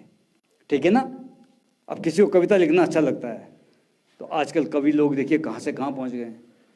अगर आप पहली कविता लिखेंगे इतनी अच्छी नहीं लगेगी, दूसरी कविता लिखेंगे और अच्छी बनेगी, कहानियाँ लिखेंगे तो लेखक बनेंगे। तो आपको अपने भविष्य के बारे में सोचना चाहिए, और ये नहीं आप कहीं तक भी जा सकते हैं, ये कभी मत सोचिए कि हम कुछ नहीं कर सकते। हमारे सामने उदाहरण है हमारे प्रधानमंत्री नरेंद्र मोदी जी, वो भी गांव से पढ़ के लिख के आए हैं। जितने भी हमारे बड़े बड़े हमारे नेता हुए हैं, हमारे जो हमारे पूर्वज हैं, वो सब गांव से निकले हैं। लाल बहादुर शास्त्री जी नदी पार करके जाया करते थे। हमने कभी नहीं सोचा था जब हम यहाँ पढ़ते थे कि हम भी पीएचडी डॉक्टरेट करेंगे, हमने नहीं सोचा था, हमने किया। इसी स्कूल से निकले हुए बच्चे आज बड़ी बड़ी पोस्टों पर हैं, आर्मी में ऑफिसर हैं, आईएएस हैं, पीसीएस हैं, बहुत बहुत अच्छे अच्छे ऑर्गेनाइजेशन में काम कर रहे हैं। कभी भी अपने को हीन मत समझना, आप सब कुछ कर सकते हैं, आप देश के प्रधानमंत्री बन सकते हैं। ठीक है? तो अपने ख्वाबों को जिंदा रखिए, आप सोचिए कि आपको क्या बनना है, क्योंकि कल का भविष्य भारत का आपके ऊपर है। आप चाहे राजनीति में जाना चाहें, चाहे लेखक बनना चाहें, चाहे कुछ बनना चाहें, और उसके लिए ये पहली शुरुआत है। आप अपने सपने बनाइए, लोग यहाँ पूरा करने को तैयार हैं। दास जैसी संस्थाएं हैं जो आपकी इच्छाएं पूर्ण करने को तैयार हैं, सामान्य ज्ञान की किताबें देकर और तुम्हारी प्रतिभाओं को उभार कर। ठीक है? तो मैं भी आपकी तरह होशियार हूँ, और आज मुझे लग रहा है कि मैं भी आपके बीच में बैठा हूँ। ये मेरा अपना स्कूल है और मैं यहाँ आता रहूँगा। आप मुझे पहचान लीजिए, मैं पूछूंगा किस किस ने किताब पढ़ी, मैं यहीं रहता हूँ। किस किस ने किताबें पढ़ी हैं, क्या अच्छा लगा, क्या नहीं लगा, किसको और किताबें चाहिए, इन सब के बारे में। पुनः एक बार मैं सभी स्कूल के स्टाफ का और धात संस्था का बहुत बहुत धन्यवाद अदा करना चाहता हूँ कि उन्होंने मुझे ये चांस दिया आप लोगों से बात करने के लिए। बहुत बहुत धन्यवाद।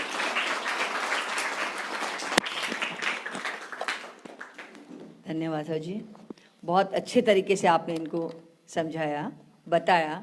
और ये देखा आपने उदाहरण, हम कहते हैं ना कि उदाहरण किसी भी चीज़ के लिए हम कहते हैं कि प्रैक्टिकल हमें बताओ कि ये कैसे होता है, क्या होता है। तो आपके सामने उदाहरण है कि इस स्कूल से पढ़े हैं और वापस इसी स्कूल के लिए कुछ करना चाहते हैं। ठीक है? तो क्या आप जब सर ने बुक्स दी हैं और सर ने बताया कि मैं इस स्कूल से पढ़ा हूँ, तो आपके किसी के दिमाग में कुछ आया, कुछ सोचा आपने? कुछ भी जब सर बोल रहे थे कुछ दिमाग में आ रहा था? नहीं, किसी के नहीं। बताओ कि हम जिस स्कूल से पढ़े हैं वापस हम कहाँ आ रहे हैं? हमने क्या किया था? अभी मैंने बताया था, हरेला में हमने पेड़ लगाए परिजनों के नाम पे अपने, ठीक है। और हम यहाँ स्मृति ये कोना दिया है किसके नाम पर? गुरुजनों के नाम पर, ठीक दिया है ना, गुरुजनों के नाम पर। तो जब आप जब बड़े होंगे, पढ़ेंगे, लिखेंगे, नौकरी करेंगे, ठीक है, जो भी करेंगे, यानी कि अपने पैरों पे खड़े हो जाएंगे। और सबसे पहली बात बताऊं, छोटे छोटे बच्चे हो, अभी केवल आपका ध्यान केवल पढ़ाई पर होना चाहिए और कहीं नहीं। ना कुछ गलत चीज खाना, गलत चीज देखना और गलत सुनना नहीं होना चाहिए, और गलत बोलना, ठीक है। क्योंकि ये हमारा पढ़ाई का समय है। अगर हमने 12th अच्छे से पास कर लिया ना, बिना इधर उधर ध्यान भटकाए अपना, तो आप बहुत आगे जा सकते हो, आप कभी पीछे मुड़ के नहीं देखोगे। लेकिन अगर आप 12th ही नहीं कर पाए, वहीं अटक गए, क्यों? हम अटकते कब हैं? जब हमारा ध्यान भटक जाता है। अपने ध्यान को भटकाना नहीं है। आपके पास देखो इतने अच्छे अच्छे टीचर हैं, सब पढ़ा रहे हैं, देखने से भी लगता है कि आप अच्छे बच्चे हो, तो अपने ध्यान को इधर उधर मत भटकाइएगा। और जब जिस दिन कुछ लायक बन जाएंगे तो वापस अपने स्कूल में आइएगा, स्कूल में आइएगा और अपने गुरुजनों को बताइएगा कि हम इस पोस्ट पर हैं या हम ये बने हैं और हम इस स्कूल के लिए कुछ करना चाहते हैं। करेंगे आप? आवाज तो धीमी है। पक्का? करना चाहिए अपने अपने स्कूल के लिए, क्योंकि आपको सरकार देती तो है। अभी सर ने बताया कि पहले तो ये टाट पट्टी भी नसीब नहीं होती थी। सच में ये सही बात है। अभी आपके लिए तो बहुत सारी सुविधाएं हैं, कुछ गवर्नमेंट कर रही है, कुछ टीचर्स अपने आप करते हैं। बहुत सारे अध्यापक ऐसे हैं जो अपनी तनख्वाह का 50% नहीं तो 10% तो लगाते ही लगाते हैं अपने स्कूल में। ये सबके लिए, क्योंकि मैं भी भुक्तभोगी हूँ, मैं टीचर रह चुकी हूँ, हमें पता है। ये तो सरकार अब देने लगी है, इससे पहले हमारे स्कूलों में बहुत कमी थी। बाउंड्री वॉल टूट गई तो वो बनानी मुश्किल हो जाती है, क्योंकि शायद हमारे सरकार की इतनी ज़्यादा वो नहीं है कि हम इतने सारे स्कूल हमने बना दिए हैं, हम इनको कर सकें। तो हम क्या करते हैं, हमारी प्रबंध समिति, यहाँ प्रबंध समिति के सदस्य हैं शायद सब लोग बैठे हुए हैं, तो सभी लोग हेल्प करते हैं और मीटिंग में पास करते हैं कि इसको कैसे बनाया जाए। तो हमने भी अपने विद्यालय की जो बाउंड्री वॉल है वो अपनी प्रबंध समिति के द्वारा बनवाई थी, गांव के लोगों से होकर के, तब प्रबंध समिति के द्वारा बनी। आंगन के फर्श हम लोगों ने खुद डलवाए हैं, टीचर्स ने पैसे इकट्ठे किए, कुछ प्रबंध समिति के जो 1-2 लोग हैं, जैसे कोई मिस्त्री का काम करते हैं, कोई उन्होंने मिस्त्री का काम किया, जो वैसा काम करते हैं उन्होंने उसका किया, और पूरे बहुत बड़े बड़े वो होते थे। क्योंकि वैसे तो देखा जाए हमारी प्राथमिक जो शिक्षा है उसका ढांचा एक हमारे हिसाब से, क्योंकि 5 क्लासें होती हैं और कमरे कितने बनते हैं? 3 के 2 कमरे बनते थे और एक छोटी सी बगली हुआ करती थी। तो उसमें इतने सारे बच्चों को भरना जो है कि सारे बच्चे एक साथ बैठ जाते थे, और टीचर भी 1 या 2 ही हुआ करते थे। लेकिन आज सारी सुविधाएं हैं आपके पास, आपको अच्छे टीचर मिले हैं। प्राइवेट स्कूलों में सारे ट्रेन टीचर नहीं होते, यहाँ पर सारे ट्रेन टीचर होते हैं, और हर साल जो है ट्रेनिंग होती है, हर साल कुछ नया सिखाया जाता है, और वो जो आकर के आपको सिखाते हैं कि नहीं? आपको लगता होगा ना, मैडम 10 दिन ट्रेनिंग में गई हैं और फिर आकर के आपको बताएंगी कि क्या क्या हुआ ट्रेनिंग में और ऐसे करना है। होता है कि नहीं होता है? तो हमको केवल शिक्षा लेनी है, अपने ध्यान को इधर उधर भटकाना नहीं है। और जो आपको लगे, संगति हमेशा साथ ऐसे करो। अब ऐसा नहीं है कि अगर आपके साथ का कोई बच्चा गलत है तो उसको, और आप सही हैं तो आप अपनी राह पे लाइए, उसकी राह पे मत जाइए। समझ आई बात? उसको अपने जैसा बनाने की कोशिश कीजिए कि ये पढ़ने का समय है, अगर हम इस समय का सदुपयोग करेंगे तो ये ज़्यादा अच्छा होगा। ठीक, हाँ जी, ठीक है। अभी 2 मिनट चलिए, मैं बताती हूँ। चलिए आइए, कोई बात नहीं, बोल दीजिए।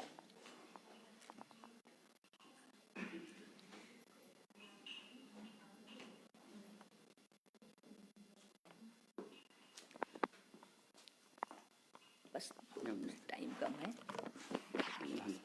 मैं स्वर्गीय श्री हरिराम वर्मा, प्रधान अध्यापक पूर्व माध्यमिक विद्यालय बुल्लावाल से, उनके पिताजी हूँ मैं। वो पिताजी, उनका बेटा हूँ मैं। मेरी बीवी यहाँ स्कूल में वो करती है, खाना बनाती है।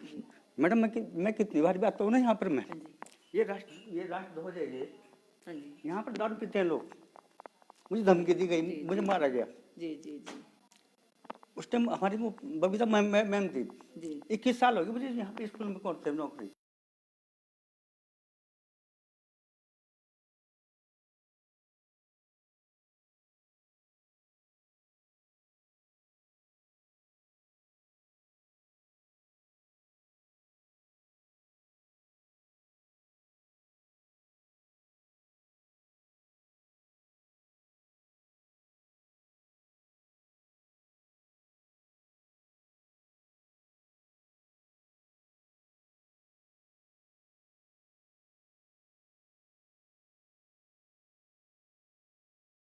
इसकी रक्षा किसको करनी है? गांव के जो आसपास के लोग हैं, है कि नहीं है, कि आकर के देख सकते हैं कि हमारे इसमें क्या हो रहा है, कोई गलत लोग ना बैठे। वो गलत लोग हमारे तो आसपास के लोग होते हैं। तो इसीलिए हम आपको समझा रहे हैं कि कोई गलत आगे बड़ा होकर के कोई ऐसा काम ना करे कि जो किसी को कुछ कहना पड़े। ठीक है? अब देखो, आपको आपने कहा था हमें कहानी सुननी अच्छी लगती है, अच्छी लगती है ना? सुनाई जाए आपको कहानी? सुनेंगे ध्यान से? फिर पूछेंगे तो आंसर भी देंगे? आपके शुभम भैया हैं, ये आपको एक छोटी सी प्यारी सी कहानी सुनाएंगे, आप ध्यान से सुनिएगा कि आप। और ये रेडियो जॉकी भी हैं, पता है? और रेडियो में जब कभी इनका उनसे पूछना, जब प्रोग्राम आता है ना रेडियो में, तो सुनना जरूर, बहुत अच्छे से बोलते हैं, बहुत प्यार से बोलते हैं। तो मैं निवेदन करूंगी शुभम शर्मा से कि वो आए और बच्चों को कहानी सुनाए।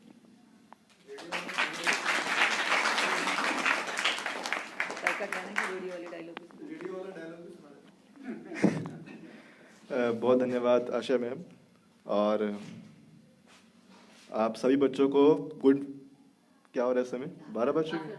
अच्छा, गुड आफ्टरनून जी, गुड आफ्टरनून, गुड आफ्टरनून बच्चों। और अभी ना मैं कहानी तो शुरू करूंगा, लेकिन मैं सर की बात सुन रहा था और मैम की बात सुन रहा था, तो मैं रिलेट कर पा रहा था। सर, अभी आपने एक चीज़ कही थी कि जो स्कूल का जो जैसा स्कूल में होता है वैसी लाइफ आपको कहीं और नहीं मिलती, ऐसा कुछ सर आप बता रहे थे। अच्छा, एक बार बताओ, आप लोग स्कूल में आना किसको अच्छा लगता है? सबको अच्छा लगता है? किसी का हाथ तो नीचे है, ऊंचा उठाओ, लंबे भी हो जाएंगे हाथ जल्दी से, उठाओ बेटा। ठीक, सब अच्छे, वेरी गुड। आप ताली बजाओगे तो अच्छा ना, अच्छा इसे घुमा भी दीजिएगा। अच्छा, और पढ़ाई सबको अच्छी लगती है? बहुत मजा आता है पढ़ाई करने में? हाथ उठा के बोलो जल्दी से, ये अच्छी लगती है।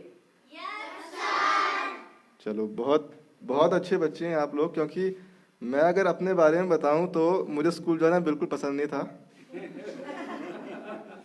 मुझे पढ़ाई लिखाई बिल्कुल अच्छी नहीं लगती थी। तो आप बहुत अच्छे हैं, इसका मतलब आपको इतना इंटरेस्ट आता है पढ़ाई लिखाई करने में, आपको स्कूल आने में इतना अच्छा लगता है।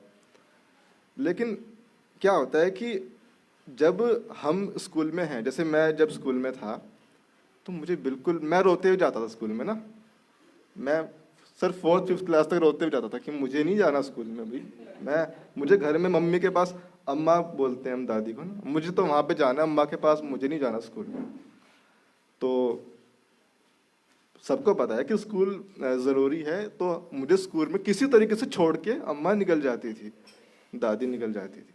खैर, लेकिन जब मैं स्कूल में था 12th क्लास तक, तब ऐसा था कि यार क्या स्कूल है, कब निकलेंगे हम यहाँ से, क्या यार पढ़ाई लिखाई, सुबह सुबह उठा देते हैं, सुबह सोने भी नहीं देते, नींद भी पूरी नहीं होती, ऊपर से उसके बाद होमवर्क भी करना पड़ता है, तो कितना सारा काम करना पड़ता है। अब बच्चे हैं, बच्चों की जान लोगे क्या आप? तो ऐसा कुछ मैं सोचता था स्कूल टाइम में, और लगता था कि ये कुछ ना मेरे ऊपर कुछ अंकुश सा लगा हुआ है यार, कुछ एक सी, हाँ बहुत, ये बोझ सा है यार, इससे निकालो, ये कब स्कूल खत्म होगा मेरा। तो मैं ये सोचता था कि स्कूल कब खत्म हो और मैं आज़ाद हो जाऊं, फिर मैं खुल के सब कुछ काम करूंगा। लेकिन जब मैंने स्कूल छोड़ा, बहुत सारे लोग कहते, जब मैं स्कूल में था बहुत सारे लोग कहते थे कि स्कूल जैसे खत्म होगा, आपकी जो मेन लाइफ है, मुख्य जो जीवन है आपको, वो स्कूल ही है, उसके अलावा और कुछ नहीं। तो जब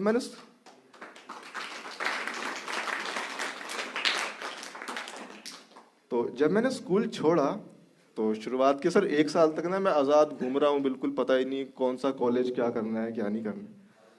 उसके बाद धीरे धीरे पता चलना शुरू हुआ कि स्कूल जो है हमें अनुशासन सिखाता है सर। हमें एक निश्चित समय पे उठना होता है, सुबह उठना बहुत ज़रूरी होता है। ये मुझे स्कूल ख़त्म होने के बाद पता चलना शुरू हुआ कि स्कूल हमें अनुशासन सिखाता है कि सुबह जल्दी उठना है, जल्दी नहा धोकर तैयार होना है, एक ड्रेस होती है स्कूल की, उसे पहन के स्कूल में जाना है। और सुबह सुबह हमारी एनर्जी बहुत ज़्यादा होती है क्योंकि हमने कोई और काम कर नहीं रखा होता है ना, तो एनर्जी सबसे ज़्यादा होती है। तो पढ़ाई लिखाई करने में हमें थोड़ी आसानी होती है, कोई भी काम करने में आसानी होती है। और स्कूल हमारी बुनियाद होती है। अभी खैर आप जो थोड़े बड़े बच्चे हैं वो थोड़ा समझ पाएंगे, लेकिन आपको शायद कुछ समझ ना आ रहा हो। आ रहा है कुछ समझ में? अब पता ही नहीं मैं क्या बोल रहा हूँ। ठीक है ठीक है, अभी बहुत अच्छी बात बता रहे हैं। अभी कहानी शुरू होगी तो वो थोड़े आपके लिए रिलेटेबल होगी, आपसे जुड़ी हुई होगी। लेकिन जो बड़े, अच्छा एक चीज़ ये भी होती है कि जो चीज़ आपको बताई जा रही है ना, अभी सर लोगों ने बताया, मैम ने बताया, उनियाल सर ने, लक्ष्मण सर ने बताया, जो बताया वो आपको लग सकता है कि ये बता दिया सर ने, ठीक है ठीक है ठीक है। लेकिन जब आप बड़े होंगे तो आपको याद आएगा कि छोटे में हमें वो चीज़ बताई थी सर ने ना, वो कितनी इम्पोर्टेंट थी, वो कितनी महत्वपूर्ण थी। चाहे पर्यावरण के बारे में सर बता रहे हैं, चाहे कोना कक्षा कार्यक्रम के बारे में बता रहे हैं, पुनरुत्थान कार्यक्रम के बारे में बता रहे हैं, जो भी बता रहे हैं। लक्ष्मण सर ने अपना पूरा जीवन के बारे में बताया कि किस तरीके से मैंने शुरुआत की थी। वो कितनी महत्वपूर्ण होती है वो आपको पता चलेगी। ठीक है, कहानी की शुरुआत करते हैं। अच्छा आप ये बताइए कि आप सभी लोग कहाँ, यही देहरादून से ही हैं सभी लोग? सभी देहरादून से? अच्छा, तो तितलियां कितने लोगों ने देखी है? कितने बच्चों ने देखी तितलियां? सबने देखी है? अच्छा, तो यहाँ पे होती है आसपास? अच्छा अच्छा। हम जहाँ पे मेन शहर में रहते हैं वहाँ पे तितलियां बहुत कम दिखाई देती है। कहीं बाग बगीचे होते हैं ना, तो वहाँ पे तितलियां होती है। तो ये जो कहानी है उसमें जो मुख्य पात्र है वो तितली है। तो एक तितली होती है इस कहानी में। इसका नाम वैसे तो आपको दिख जाएगा, लेकिन मैं जानना चाहूँगा कि इस कहानी का नाम क्या हो सकता है, आपसे जानना चाहूँगा। और आपके जो अभी कोना में जो बुक्स मिल रही है उसमें भी ये किताब होएगी, इसको पढ़िएगा आप। तो इसमें एक तितली होती है, उसका नाम होता है रेशम। रेशम नाम होता है। वो बहुत बहुत सुंदर तितली होती है और बहुत मुलायम होती है, बहुत कोमल होती है। उसका स्वभाव भी वैसा ही होता है ना? जैसे आप लोग हैं ना, अभी आप बहुत प्यार से सबसे बात करते हैं, मैम सर करके अच्छे से बात करते हैं ना, ऐसा करते हैं आप? गुस्सा तो नहीं करते किसी को? अपने दोस्तों को गुस्सा करते होंगे ना? दोस्तों पे तो गुस्सा आता है कि यार होमवर्क पूरा नहीं हुआ मेरा, ऐसा है वैसा है, तूने मेरा स्केल क्यों ले लिया, पेंसिल क्यों ले ली, ऐसा करते हो? अच्छा, तो ये बहुत ही प्यारे से स्वभाव वाली तितली थी। और इसकी और भी कई सारी तितलियां जो थी वो दोस्त थी। लेकिन इसका एक बहुत विशेष दोस्त भी था, वो था मशरूम। मशरूम देखा है किसी ने? अच्छा, क्या होता है वो? सब्जी होती है। तो खाई भी है आपने? अच्छा अच्छा अच्छा, सबने खाई है। बहुत अच्छी बात है, बहुत अच्छी बात है।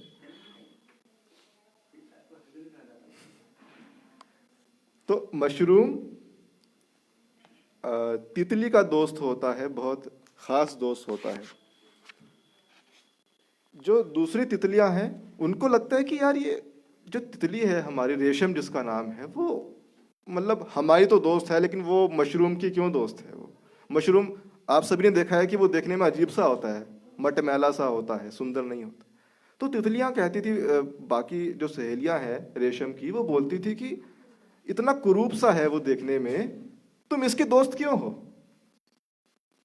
तो रेशम उसका कोई जवाब नहीं देती थी, बस सिर्फ मुस्कुराती थी।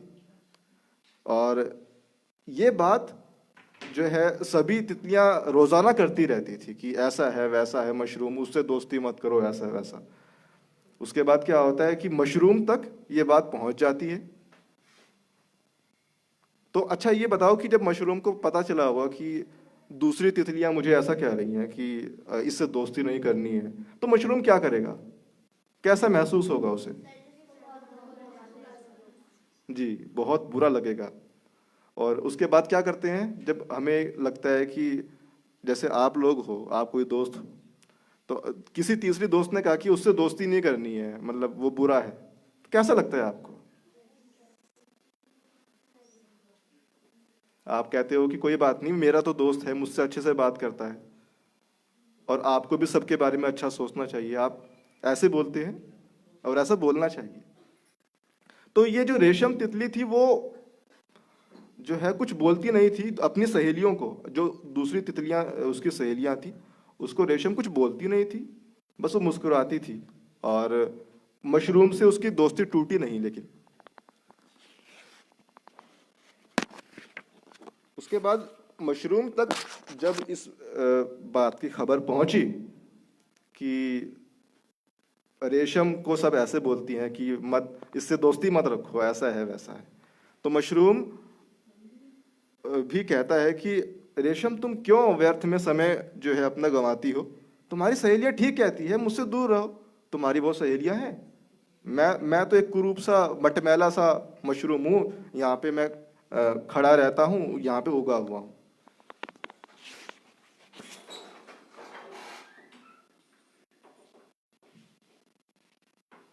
तो रेशम जो है बोलती है, अपनी सहेलियों को उत्तर देती है जब उसकी सहेलियां बोलती है कि मशरूम जो है इससे दोस्ती मत करो, ऐसा है वैसा है।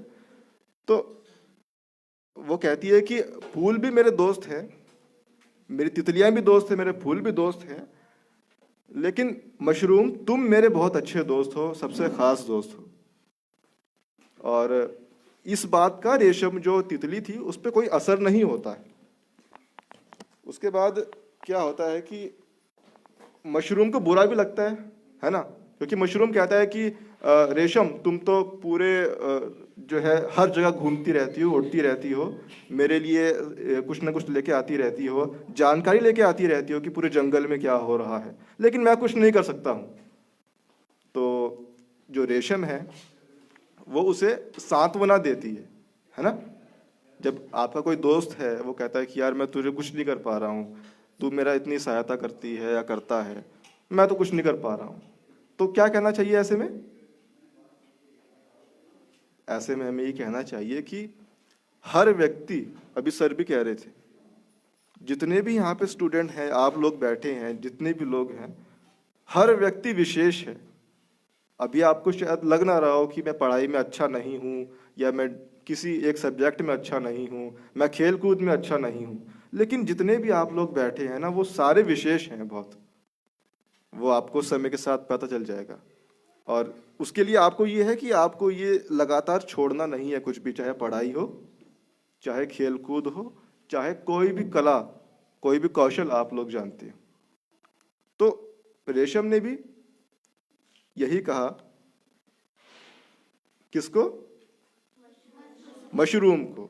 रेशम ने मशरूम को कहा कि तुम मेरे बहुत विशेष दोस्त हो।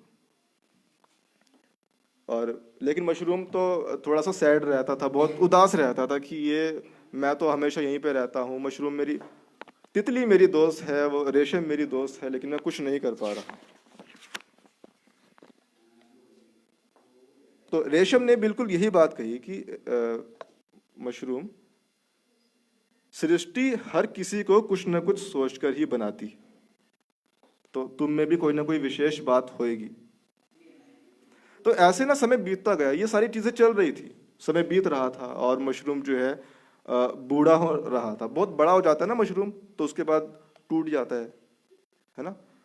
तो अब मशरूम बूढ़ा होने लगा था, लेकिन जो तितली थी, रेशम थी, वो उसको उतना ही मतलब अच्छे से स्वभाव से, उसके साथ वो दोस्त थी, उसकी सहायता करती रहती थी। तो उसके बाद एक दिन क्या होता है, आंधी आती है, खूब जोरों से आंधी आती है। अच्छा, आपने यहाँ पे आंधी वगैरह आती होगी, आपने देखा होगा कितना बुरा हाल हो जाता है, सब कुछ तहस नहस हो जाता है ना यहाँ पे, फसलें वगैरह। तो उस समय भी ऐसा ही हुआ कि बहुत तेज आंधी आई और जितने भी पशु पक्षी थे सभी आश्रय ढूंढते हैं, है ना, कि हाँ जैसे ये स्कूल है, स्कूल के हम शेड में आ जाएं आंधी से बचने के लिए। तो सभी अपनी जो है आश्रय ढूंढ रहे थे। उसी समय क्या हुआ कि हाँ, तो उसी समय जो तितलियां हैं वो भी अपना आश्रय ढूंढने के लिए जो फूल होते हैं फूलों के नीचे छिप जाती है, लेकिन आंधी इतनी तेज होती है कि वो वहां पे भी आश्रय नहीं ले पाती। उसके बाद किसी तरीके से कुछ देर के बाद आंधी रुक जाती है। उसके बाद क्या होता है कि मशरूम और रेशम की बात चल रही होती है।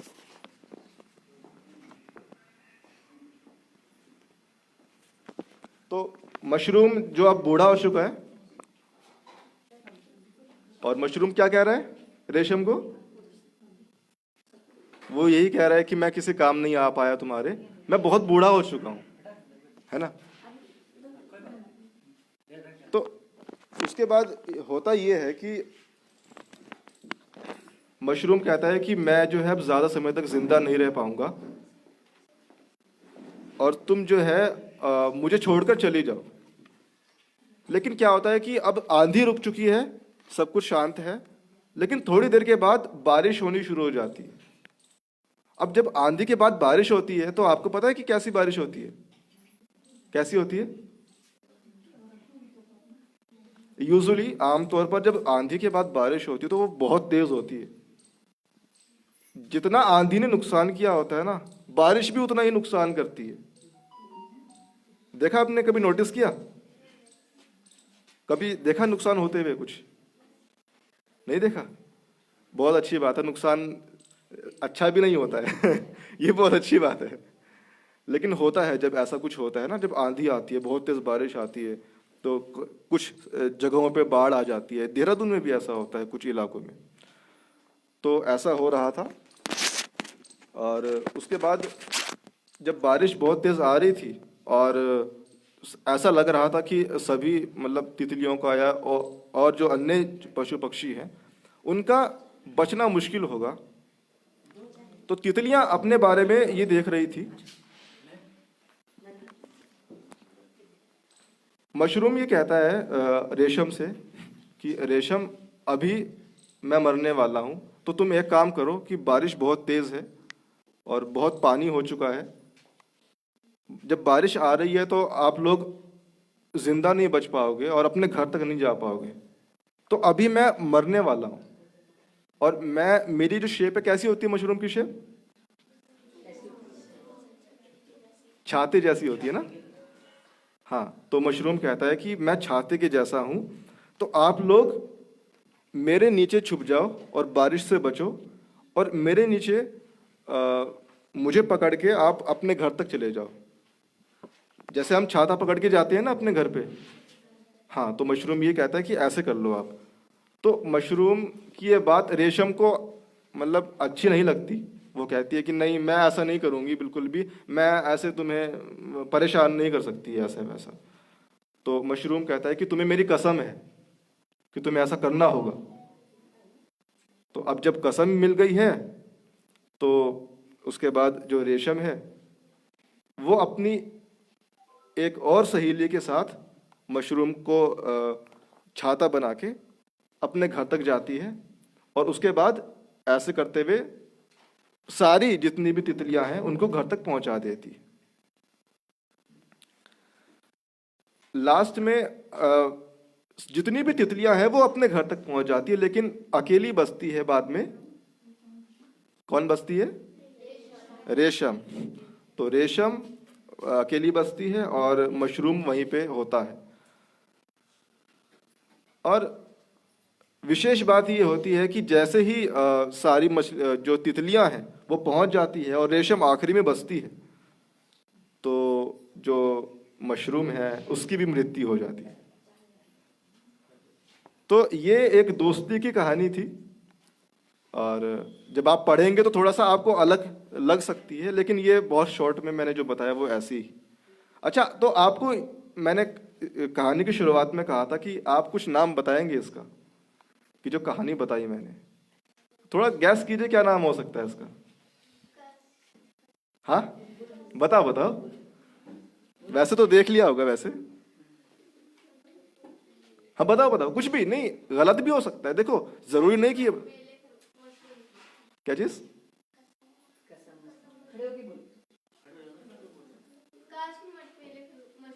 कसम मट मैले मशरूम की, तो आपने देख लिया था ये? हाँ अच्छा, तो और इसके अलावा मैं वही सोच रहा था कि मैं इसे छुपा लेता हूँ, लेकिन कोई बात नहीं। अच्छा, और क्या नाम हो सकता है इस कहानी का?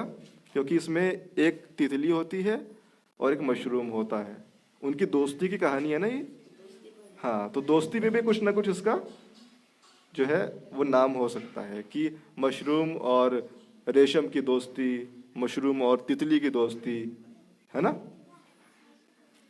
चलिए ठीक है, थोड़ा सा मैं कोई बात नहीं, आपको थोड़ा सा बोरिंग सा लग रहा है, मुझे ऐसा लग रहा है, कोई बात नहीं। लेकिन आप कहानियाँ पढ़िएगा, और इसमें जो आपको कोना भेंट किया गया है, 2 कोने हैं सर ने लगाए हैं यहाँ पे, तो इसमें ऐसी कहानी भी, ये वाली भी है, और अन्य तरह की कहानी भी है, ज्ञानवर्धक किताबें भी हैं।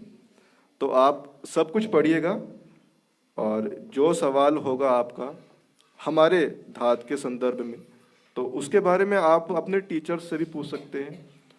और इसके बारे में जो ज़्यादा जानकारी है वो आप हमारे जो धात का पेज है, वो आपके जो टीचर लोग हैं वो आपको बता देंगे। कुछ भी पूछना हो सर लोग बता देंगे, मैम लोग बता देंगे, या फिर हमारे कॉल करके भी आप पूछ सकते हैं, और किताबों के बारे में और ज़्यादा जानकारी ले सकते हैं कि और कहानियों की किताबें कैसे प्राप्त हो सकती है आपको, या फिर कौन सी और अच्छी, जैसे मैम बता रही थी आपको कि आप कहानी की किताब और बोल सकते हैं कि आपको दूसरी कहानी की किताब चाहिए या चुटकुलों की किताब चाहिए।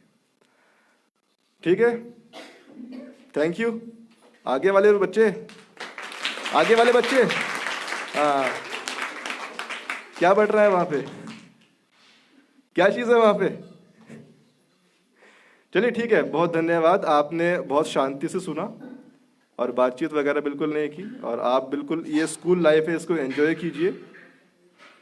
ये जो अनुशासन है ये आपके पूरे जीवन में काम, ये वाला अनुशासन जो है, चाहे आप कौन सी भी क्लास में हो, पूरे जीवन में ये काम आने वाला है। बहुत थैंक यू। धन्यवाद शुभम, कहानी अच्छी थी ना? पक्का? और बहुत अच्छे से सुनाई है। तो कहानी का नाम क्या था? कसम मटमैले मशरूम की, है ना? कसम मटमैले मशरूम की। किसने दी थी उसको कसम? किसको? रेशम कौन थी? तितली। और वो क्या थी मशरूम की? दोस्त थी। तो इस कहानी का और शीर्षक क्या हो सकता है? दोस्ती भी हो सकता है ना? हो सकता है ना? ऐसा नहीं होता कि हमने कहानी में एक नाम लिख दिया कि कसम, वो राइटर जिसने ये लिखी है उसके दिमाग में आया कि मुझे इस कहानी का ये टाइटल देना, ये नाम रखना चाहिए, ये शीर्षक देना चाहिए। लेकिन सबके उस कहानी को सुनने का और सबको पढ़ने का और उसको समझने का भाव सबका अलग अलग होता है। कोई इसको दोस्ती के रूप में ले सकता है, ठीक है, कोई उसने उसको कसम दी थी उसके रूप में ले सकता है, ठीक है। तो जब हम सुनेंगे ध्यान से तो हमें समझ आएगा। अब ये छोटी कहानी थी, ऐसी कहानी जो है, अब जैसे ये कहानी आपने सुनी ना, ऐसी कहानी आप भी लिख सकते हैं। लिख सकते हैं कि नहीं? लिख सकते हैं कि नहीं? अपने आप को किसी से कम मत समझिए। जब हम कोई अच्छा काम करते हैं हम शाबाशी देते हैं अपने आप को, अगर कोई शाबाशी ना देना तो खुद दे लीजिए, ठीक है। हम किसी से कम नहीं, क्योंकि अभी आप छोटे बच्चे हो, आपको नहीं पता आपके अंदर क्या क्या है, आप क्या क्या कर सकते हो। बहुत सारी ऊर्जा है आपके अंदर, बहुत सारा ज्ञान आपके अंदर, जो आप, हम तो क्या करते हैं, जो अध्यापक होते हैं ना वो आपको सिखाते हैं, लेकिन आपकी जो शक्ति है ना ये आपको बताती है, इसको हमने आपको सिखाया कि नहीं आपको ऐसे करना है, तो आपके दिमाग में आएगा नहीं ऐसे भी तो कर सकते हैं कि नहीं, क्योंकि ये हमें सोचना पड़ेगा। जो ज्ञान है ये कभी भी क्या होता है, बढ़ता है हमेशा, अगर हम इसको एक बैग में दबा करके रख देंगे ना, उस आगे बढ़ाएंगे नहीं, तो वो वहीं का वहीं रह जाएगा। क्योंकि विद्या एक ऐसा धन है जो जितना खर्च करते हैं उतना ही बढ़ता है। अगर हम पैसे खर्च करेंगे तो क्या वो बढ़ेंगे? हमने बैग में ला करके रख दिया, हम उसमें से रोज निकाल रहे हैं, सामान ला रहे हैं, तो अब बढ़ रहे हैं कि घट रहे हैं? लेकिन विद्या धन एक ऐसा धन है जिसको हम जितना बांटेंगे, जितना खर्च करेंगे, उतना ही बढ़ेगा। तो आप भी अपने साथ वालों को कीजिए। और एक, जैसे कि अभी आप शुभम ने बताया कि जो ये स्टूडेंट लाइफ होती है ना, ये सबसे प्यारी लाइफ है। एक बचपन और एक स्टूडेंट लाइफ से बेटर कोई लाइफ नहीं है। क्योंकि अभी आप बैठे हो ना, अभी आप बेफिक्र हो, आपको किसी तरह की कोई चिंता नहीं है। भले ही भूख आपको जरूर लग रही होगी, लग रही है, क्योंकि खाने का टाइम हो रहा है ना। क्योंकि इस समय बच्चे को भूख और प्यार और दुलार और शिक्षा, इस सब की जरूरत होती है। बाकी उसकी दुनियादारी से उसे कोई मतलब नहीं है। तो इसको एंजॉय भी कीजिए और इसका फायदा भी उठाइए। दूसरा क्या बताया उसने? अनुशासन। वो लग रहा है, देखने से भी लग रहा है कि हमें अनुशासन सिखाया जाता है स्कूल में। हम अनुशासित बच्चे हैं, है ना? हो तभी तो आप बैठे हो आराम से। नहीं, अभी तक तो कोई उसके बाल खींच रहा होता, कोई उसके चूटी मार रहा होता, कोई कुछ कर रहा होता है कि नहीं बच्चों में? जब आप बाहर ग्राउंड में बैठोगे अभी खेलने के लिए, तो करोगे ये सब? करते हैं ना? सच बोलो, अच्छा करते कि नहीं करते? करते हैं ना? मजाक करते हैं एक दूसरे के साथ, तो कोई बुराई थोड़ी है उसमें। हम बच्चे हैं, हम कर सकते हैं। बच्चे मन के सच्चे होते हैं और सारे जग की आंख के तारे भी होते हैं, है कि नहीं? तभी तो बच्चों को कोई कहता है वो छोटी छोटी कंचिकाएं होती हैं, जब नवरात्रे होते हैं तो उनकी पूजा करते हैं, उनको देवी स्वरूप माना जाता है। बच्चे भगवान का रूप होते हैं, ठीक है? तो आप अपने आप को सब समझिए और अपने आप को किसी से कम मत समझिए। और कहानी, जैसे कि भैया ने आपको कहानी बताई, इस कहानी की जो आपने सुना, तो अपने घर में जाके जरूर सुनाइएगा अपने पेरेंट्स को कि आज हमने ये कहानी सुनी है, ठीक है? और स्कूल तो अच्छा है ही है, बच्चे अच्छे हैं, लेकिन वो भी दिख रहा है अध्यापकों का बच्चों के साथ कैसा रिश्ता है, ये भी दिख रहा है, क्योंकि गार्जियन भी साथ में आए हैं।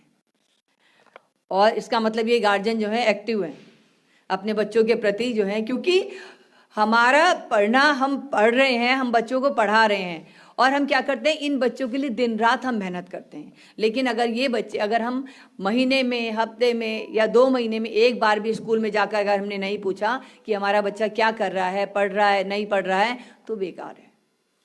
कि ऐसा नहीं होता कि हमने खाना खिलाया, ड्रेस पहनाई, स्कूल भेज दिया।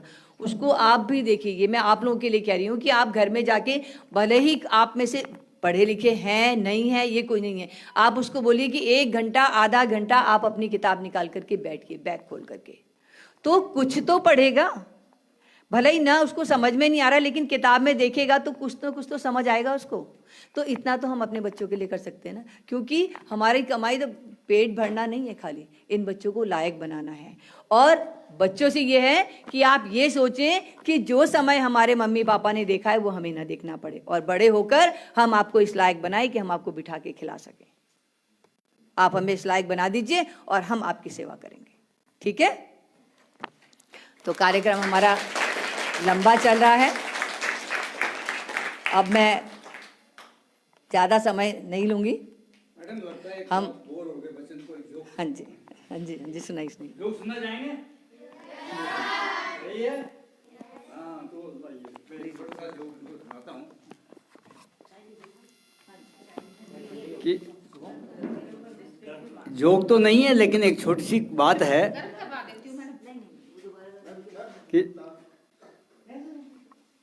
कि कुछ बच्चे कैसे हाजिर जवाब होते हैं, ठीक है ना? कैसे हाजिर जवाब होते हैं कि वो उनकी बातें सुन के बड़ों बड़ों को हंसी आ जाती है। क्या हुआ कि एक बार एक टीचर ने क्लास में बोला, आप पेंटिंग बनाइए। अब एक बच्चा था, बहुत शरारती था, लेकिन हाजिर जवाब था। मैंने पेंटिंग क्या बनानी है? उसने बनाना है कि एक मैदान में एक घोड़ा चर रहा है, घास खा रहा है। उसको बनाना तो आता नहीं था, लेकिन वो हाजिर जवाब था। तो उसने बनाने की कोशिश की घोड़ा, तो एकदम दुबला पतला बना बेचारे पे, और घास भी नहीं बनाई। टीचर ने पूछा, दिखाओ पेंटिंग। उन्होंने कहा सर ये है पेंटिंग। अरे यार मैंने तुमको कहा था घोड़ा घास खाते हुए बनाओ। तो उसने कहा सर मैंने वही तो बनाया, तो घास कहाँ है? तो घोड़ा खा गया। कहाँ से होगी घास? घास तो सर घोड़ा खा गया। अरे पर इसमें तो है नहीं। मैं कहता रहा हूँ सर वो सारी घास खा गया। तो उसने कहा अच्छा पर लेकिन तुम्हारा घोड़ा तो बड़ा दुबला पतला है। तो सर इसको खाने को घास नहीं मिल रही ना, इसलिए दुबला पतला है वो। कहाँ से मोटा होगा? उसके पास खाने के लिए घास तो बची नहीं। इतना सुनना था कि टीचर को, अध्यापक को भी हंसी आ गई कि लड़का कितना शरारती है, पर लेकिन हाजिर जवाब है। तो टीचर ने उसे कुछ नहीं कहा अगली बार होशियारी मत दिखाना, जो कहा है वही बनाना, ठीक है ना? ओके।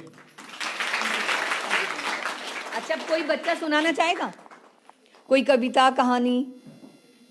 जल्दी जल्दी आ जाओ फटाफट, जो भी सुनाना चाहता है दौड़ के फटाफट आओ, जल्दी जल्दी आओ।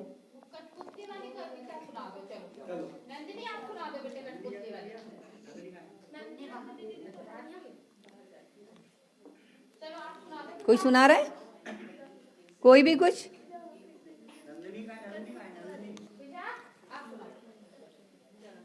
आ जाओ आ जाओ आ जाओ, शाबाश, गुड गर्ल।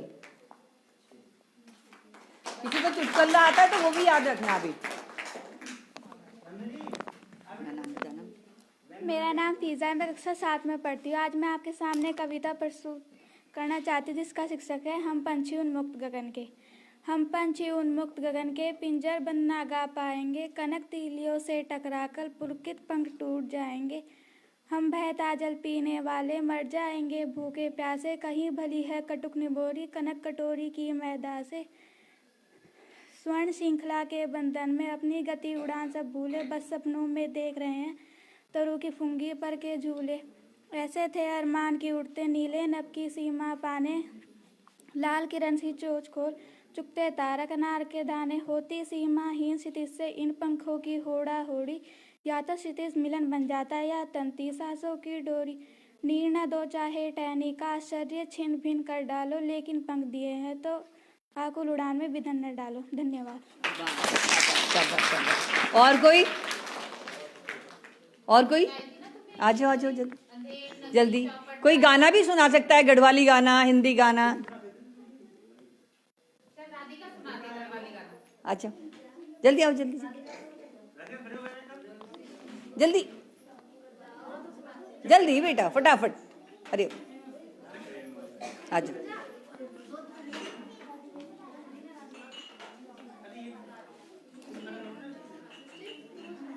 अच्छा मैंने सोचा सुनाने आए। आ जाओ आ जाओ आ जाओ बेटा। उसका साथ देने के लिए आ जाओ कोई। अभी हम दोस्ती की बातें कर रहे थे।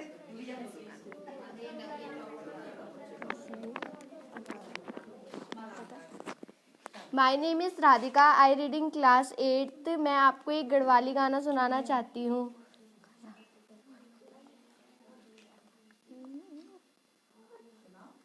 कौन सा वाला सुनाए जल्दी बता।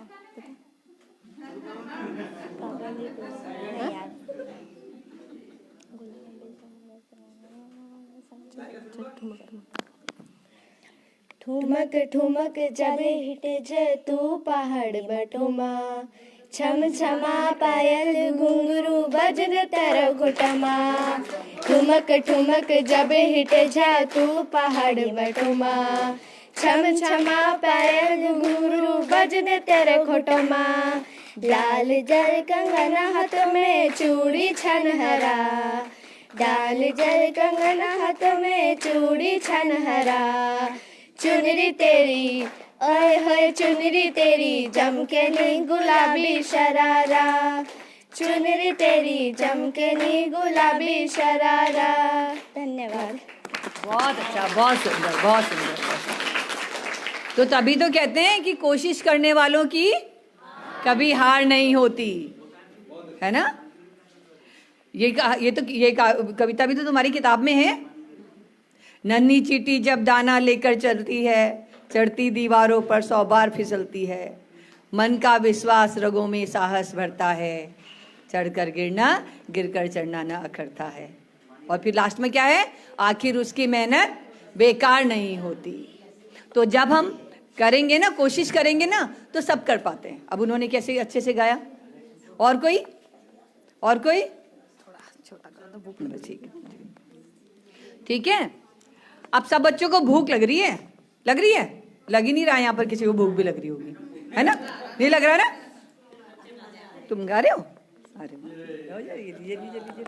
माय नेम इज राशि, आई रीड इन क्लास 7। हम आपके सामने दोहे प्रस्तुत करने चाह रहे हैं। कही रहीम संपत्ति सघे, बनत बहुत बहुरीत, विपत्ति कसोटी जे कसे, तेई साचे में रहीमा, तेई साचे में। धन्यवाद। चलो, बहुत अच्छा बच्चों, बहुत अच्छा। मजा आया कि नहीं? दोबारा बुलाओगे स्कूल में? पक्का? अच्छा, देखो, अब ये किताबें हैं और इन किताबों को हम आपको देने वाले हैं। क्या नाम है किताब का? अंधेरे का भूत। होता है कुछ अंधेरे का भूत? होता है भूत? कुछ होता है? नहीं होता। हमें तो लगता है कि होता है भूत। अंधेरे में कौन कौन बच्चे डरते हैं? तो फिर तुम कह रहे भूत होता ही नहीं है। और डरते क्यों? डरते क्यों? जब हम कभी कभी रात को जाते हैं, अभी हम दिन में जा रहे तो हमें सीधा दिख रहा है, हमें पता है कि ये झाड़ी है, लेकिन जब हम रात को जाएंगे ना, तो धीरे धीरे चलते चलते अकेले क्या दिखेगा हमें? उसके हाथ भी दिखेंगे, पैर भी दिखेंगे, मुंह भी दिखेंगे, और फिर क्या बन जाएगा वो? भूत। क्या नाम है? चंदा गिनती भूल गया। भूल सकता है चंदा गिनती? क्यों? चंद्रमा तो जब पूर्ण चंद्रमा होता है ना, उसे पता है मुझे कब आधा होना है, तो वो तो आधा होते होते होते होते कम होता चला जाता है लास्ट में। होता है कि नहीं? अमावस्या तक। और पूर्णमासी पे फिर क्या होता है? पूरा आ जाता है। तो भूल सकता है, पर इसमें देखना कि क्यों भूला। ठीक है। और ये किसकी है किताबें? ये देखो, ये NBT हमारी जो क्या है, गवर्नमेंट की नेशनल बुक्स है जो, ये शायद तुम्हारे यहाँ पर भी होंगी बुक्स। ठीक है। और अभी ये भी अभी आपने सुनी है, कसम मटमैले मशरूम की। अब ये कहानी तो सबको आ गई होगी, आ गई ना?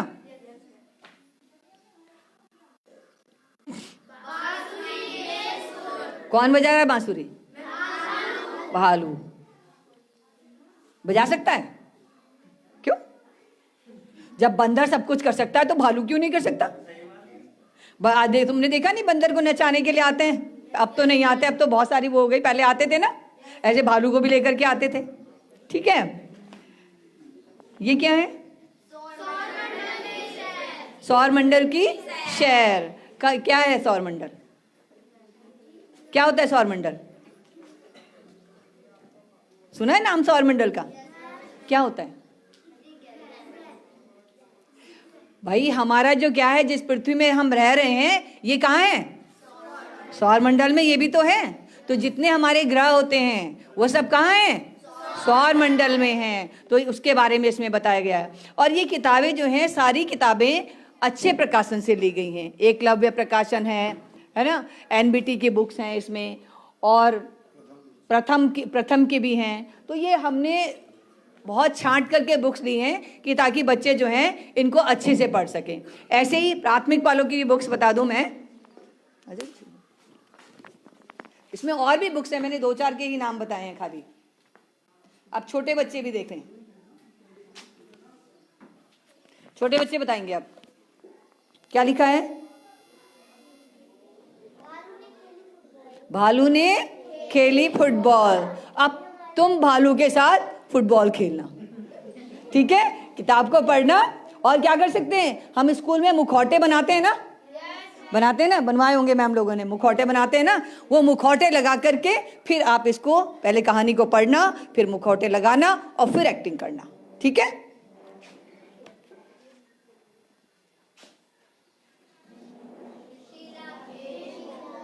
सुशीला के कॉलम। अब इसमें क्या लिखा है? कॉलम क्या होता है बताओ, कोई बता सकता है? देखो,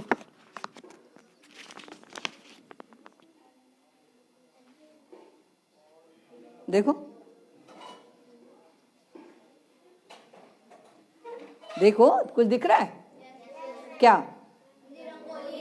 रंगोली है इसमें बनी हुई। ये क्या है? तमिलनाडु में रहने वाली है ये, और अपनी माँ से कोलम बनाना सीख रही है। रंगोली को कहते हैं कोलम, ठीक है? ये जो मटमैले मशरूम की कहानी सुनिए, ये प्राथमिक वाले भी पढ़ सकते हैं। ये क्या है? ईता ऊ उत्ता, है ना? ये एक कहानी है, 2 बच्चों की है, ये देखो, और इसमें गाने के साथ में है ये। इस पोयम को आप याद भी कर सकते हैं, ठीक है? जगमग तारे,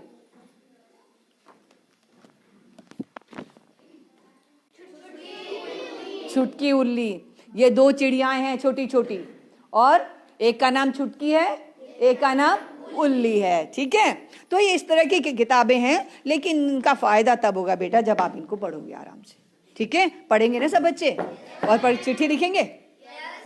ठीक है, अब देखते हैं, हम आपकी चिट्ठी का इंतजार करेंगे कब तक आती है, ठीक है?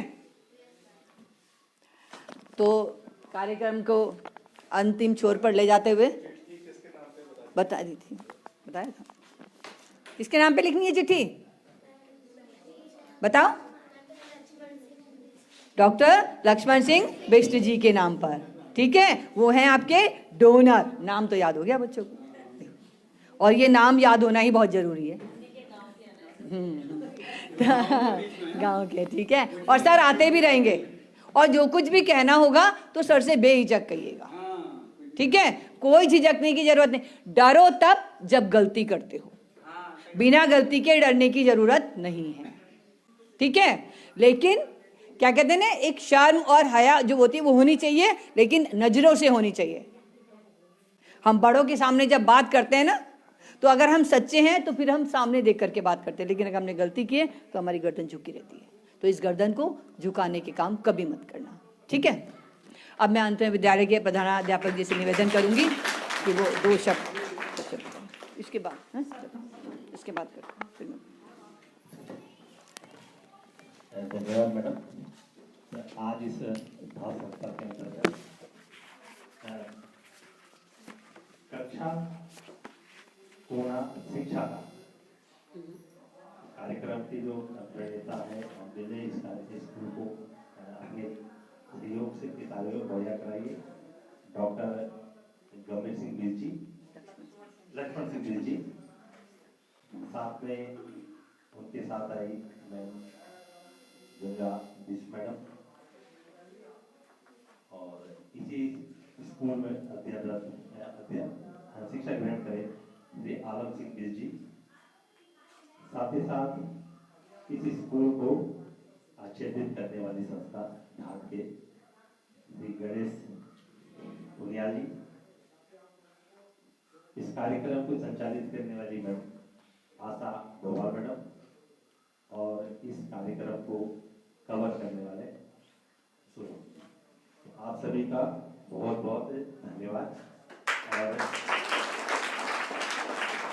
आपने इस विद्यालय को अपने इस कार्यक्रम से आच्छादित किया, और धात संस्था की जो उद्देश्य है, धात संस्था किस क्षेत्रों को में कार्य कर रही है, उसको आपने बहुत ही विस्तार से हम लोगों को अवगत कराया कि किस प्रकार से हमारी संस्कृति है, तो संस्कृति जो कि हम बहुत पहले पहाड़ों में थी उसको छोड़ के नीचे आ गए हैं, माइग्रेट कर गए हैं, पर चूंकि हम जुड़े हुए हैं जड़ से, अपनी संस्कृति से धीरे धीरे विमुख हो रहे हैं, उस संस्कृति को आप बच्चों तक एक प्रकार से उनको अवगत करा रहे हैं, जो कि बहुत अच्छा है, और जिससे कि हम अपनी संस्कृति से जुड़ सकते हैं और अपनी संस्कृति को अच्छे तरह जान सकते हैं कि हम किस प्रकार प्रकृति प्रेमी थे, और उस प्रकृति का लाभ सभी को दे सकते हैं। इसके लिए आपका जो प्रयास किया जा रहा है वो बहुत ही सराहनीय है। और हम उम्मीद करेंगे कि बच्चों से कि वो उसी प्रकार जिस प्रकार से आपने हरेला के बारे में और फूलदेई के बारे में विस्तार से बच्चों को अवगत कराया है, बच्चे उस कार्यक्रम को उस संस्कृति से अपने को जुड़ा हुआ महसूस करेंगे और आगे वाले भविष्य में आने वाले लोगों को भी अपनी संस्कृति से जुड़ाव को अग्रसर करेंगे। इसके लिए मैं आप लोगों का बहुत बहुत धन्यवाद और आप लोगों का बहुत बहुत आभार है कि आपने इस विद्यालय को अपनी धा संस्था के साथ अंगीकृत किया है और साथ ही साथ इस स्कूल को जो एक कक्षा खोने का ये कार्यक्रम के अंतर्गत जो डोनेट करा है श्री गंभीर सिंह बीज जी सर से, उसका लक्ष्मण सिंह बीज जी से, उनका भी बहुत बहुत आभार और धन्यवाद। धन्यवाद सर। अब हम शुभ कार्य करने की शुरुआत करते हैं। जो आपके विद्यालय को कोना मिला है, किताबें मिली हैं, हम चाहेंगे कि दोनों प्रधानाध्यापक जी प्राथमिक के भी और जूनियर के भी हाँ एक एक करके आगे आ जाएंगे। तो मैं सबसे पहले बुलाना चाहूँगी, ये छोटे छोटे बच्चे प्यारे बैठे हैं आगे, ये आगे आ जाएं। हाँ ये आगे वाली लाइन आ जाओ, आ जाओ मैम। छोटे ये प्राइमरी वाले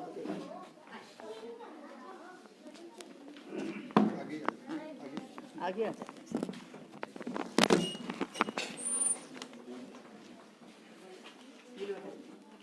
सामने होकर बेटे तार संभाल कर जरा। हाँ इधर आगे सीधी पकड़ो किताब को, दिख रही है ऐसे घूम जाओ और आ जाओ आप लोग आ जाओ। ये प्राथमिक के टीचर तो आई नहीं सब पहले। ये लीजिए सर, आप बीच में, आप बीच में।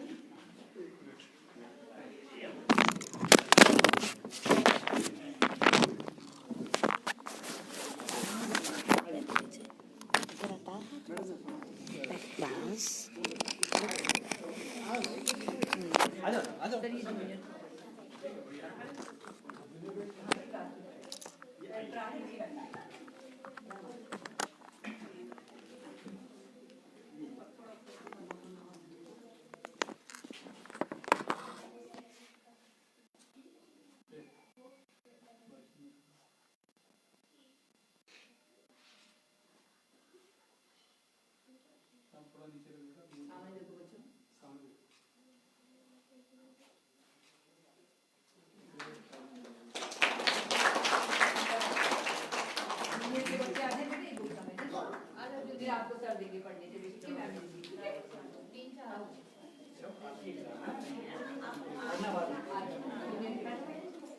बेटे आप यहीं बैठो।